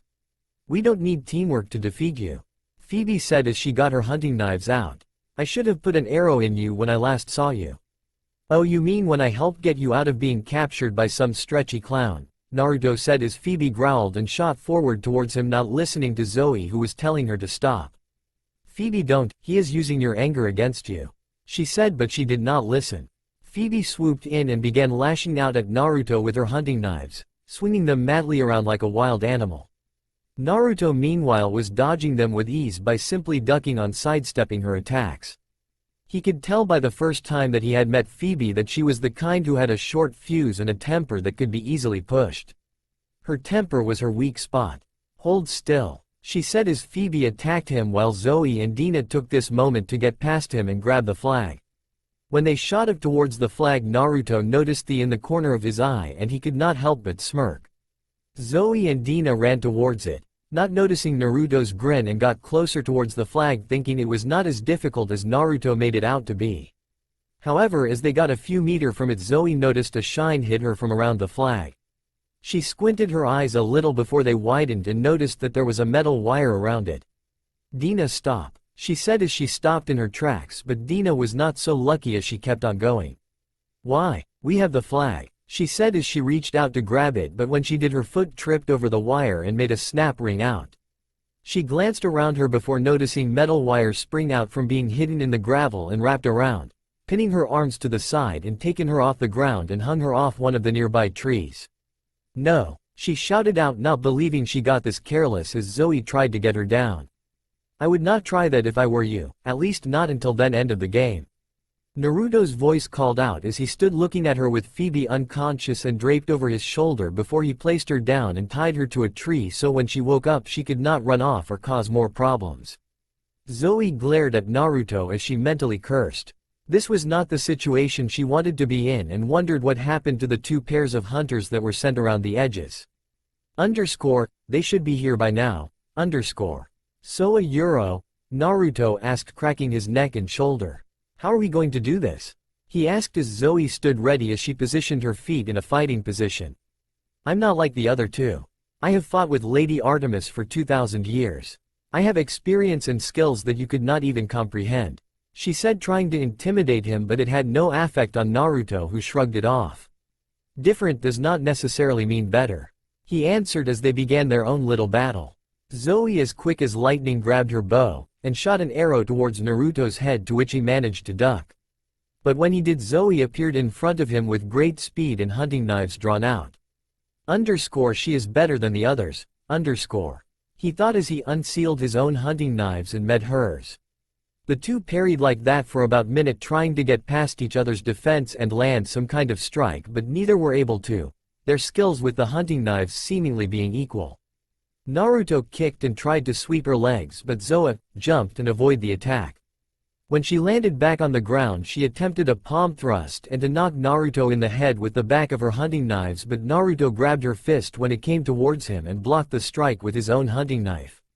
They fought like this for about a minute, neither giving the other time to breathe before they met in their attack again. Dina, who was hanging from the tree in the metal wire, looked astonished at how Naruto was able to keep up with Zoe, since Zoe was Artemis's best huntress by quite a margin and was the only one of the hunt who could make Artemis have to try when they sparred with one another. They then entered a deadlock with their weapons pressed against one another, and Naruto used the chance to push her back, using his superior physical strength to his advantage. Zoe gritted her teeth before she pushed herself away. She ran towards a tree behind her and pushed herself away from it, giving her a good burst of speed, and crashed into Naruto, sending him back a few steps.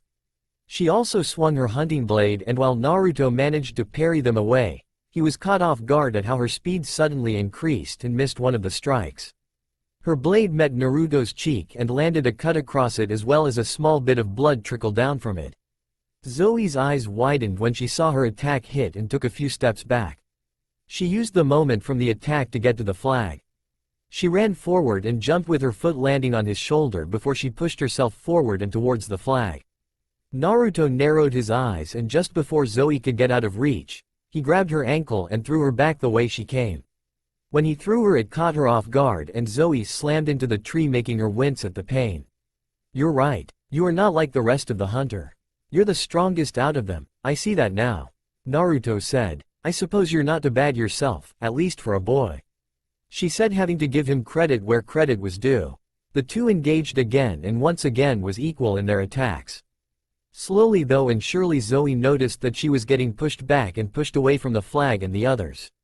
She was losing ground and very quickly, she began losing sight of the flag as Naruto didn't give her a chance to breathe and continued to get her away from the flag. Their blades caused sparks to fly as they met and their arms were swinging around so fast that it was almost a blur. Even their bodies were becoming blurs as they fought. Anyone who was watching would have had a hard time understanding what was happening.